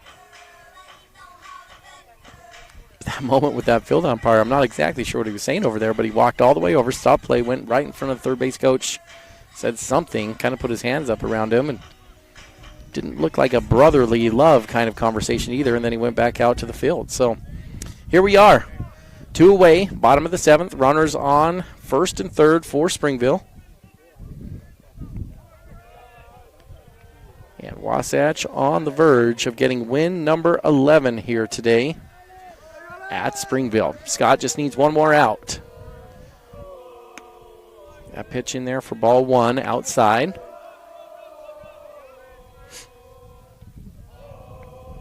Frischnick had a 2 RBI single in his last at bat on a ground ball down the third base line. Ball 2, that one misses up. 2-0 now the count.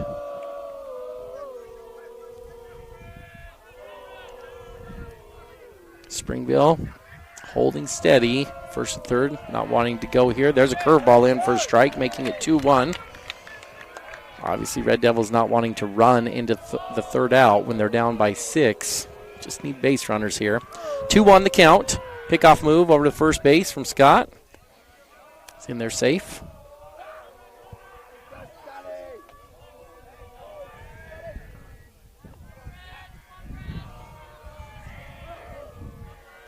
Scott delivers another curveball, which is fouled off. 2-2 now the count. Springville down to their final strike.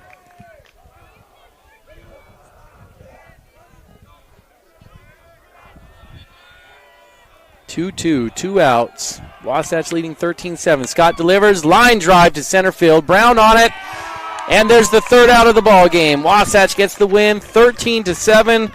Scott closes it out. Wasatch improves to 11-7 on the year. Springville will fall to 5-12 on the year. And we'll move into our Timberline Ace Hardware postgame show. And Wasatch gets the win, 13 runs on 16 hits. 4 errors, though, in the field today for Wasatch. Springville, 7 runs on only 4 hits. 3 errors on the day for Springville in the field. And it was the hitting for Wasatch, 16 hits. It was a phenomenal day. Royal Matthews led the way with 4 hits, all singles for Royal Matthews. Braxton Fowler had 3 hits, 2 singles and a double. And a couple other highlight moments. Otis Sweat, 2 hits on the day, 1 being a home run, his first of the season. And a couple other players with a couple knocks on the day. Jack Salmon, 2 hits. Eddie Bluth with 2 hits on the day as well. So a good day at the plate for Wasatch. It was not a good day on the mound, generally speaking, for the Wasps. They did go with 3 pitchers. Each of them took their turns walking guys. Jack Salmon had 2 base on balls and 3 hit by pitches in only 1 inning pitched. Plus, Becker came in and was good. He held the Wasps steady. He's going to get the win on the day. 3.2 innings pitched for Brevin, but he had 3 hit by pitches and 3 base on balls for 6 free passes. and Scott came in relief over the last 2 innings, and he got the job done and ended up having 3 base on balls as well there for him. So between the walks and the hit by pitches, 14 free passes today on the mound, and then Wasatch also had 4 errors, 18 free passes, and somehow the Wasps still get a 13-7 win over Springville. We'll hand out our player of the game for the Wasps offensively, and we're going to kind of double this one up. Otis Sweat on his home run and single. It was kind of the juice that got Wasatch going. It felt like the key moment, and so he'll get our Chubby's Cafe offensive player of the day. But the bonus one has to go to Royal Matthews, who had 4 hits on the day as well. But there's plenty of options when Wasatch put 16 hits on the board. Defensively, Wasatch was good, and Trevin Tatton led the team with the putouts over there at first base, and he'll be our Big O Tires defensive player of the game here today. Wasatch gets the win 13-7. They move to 11-7 on the year. They're off now until Tuesday, where they'll be at home against Springville. I want to thank you for joining us here. Wasatch High School Sports, 92.9 The Peak.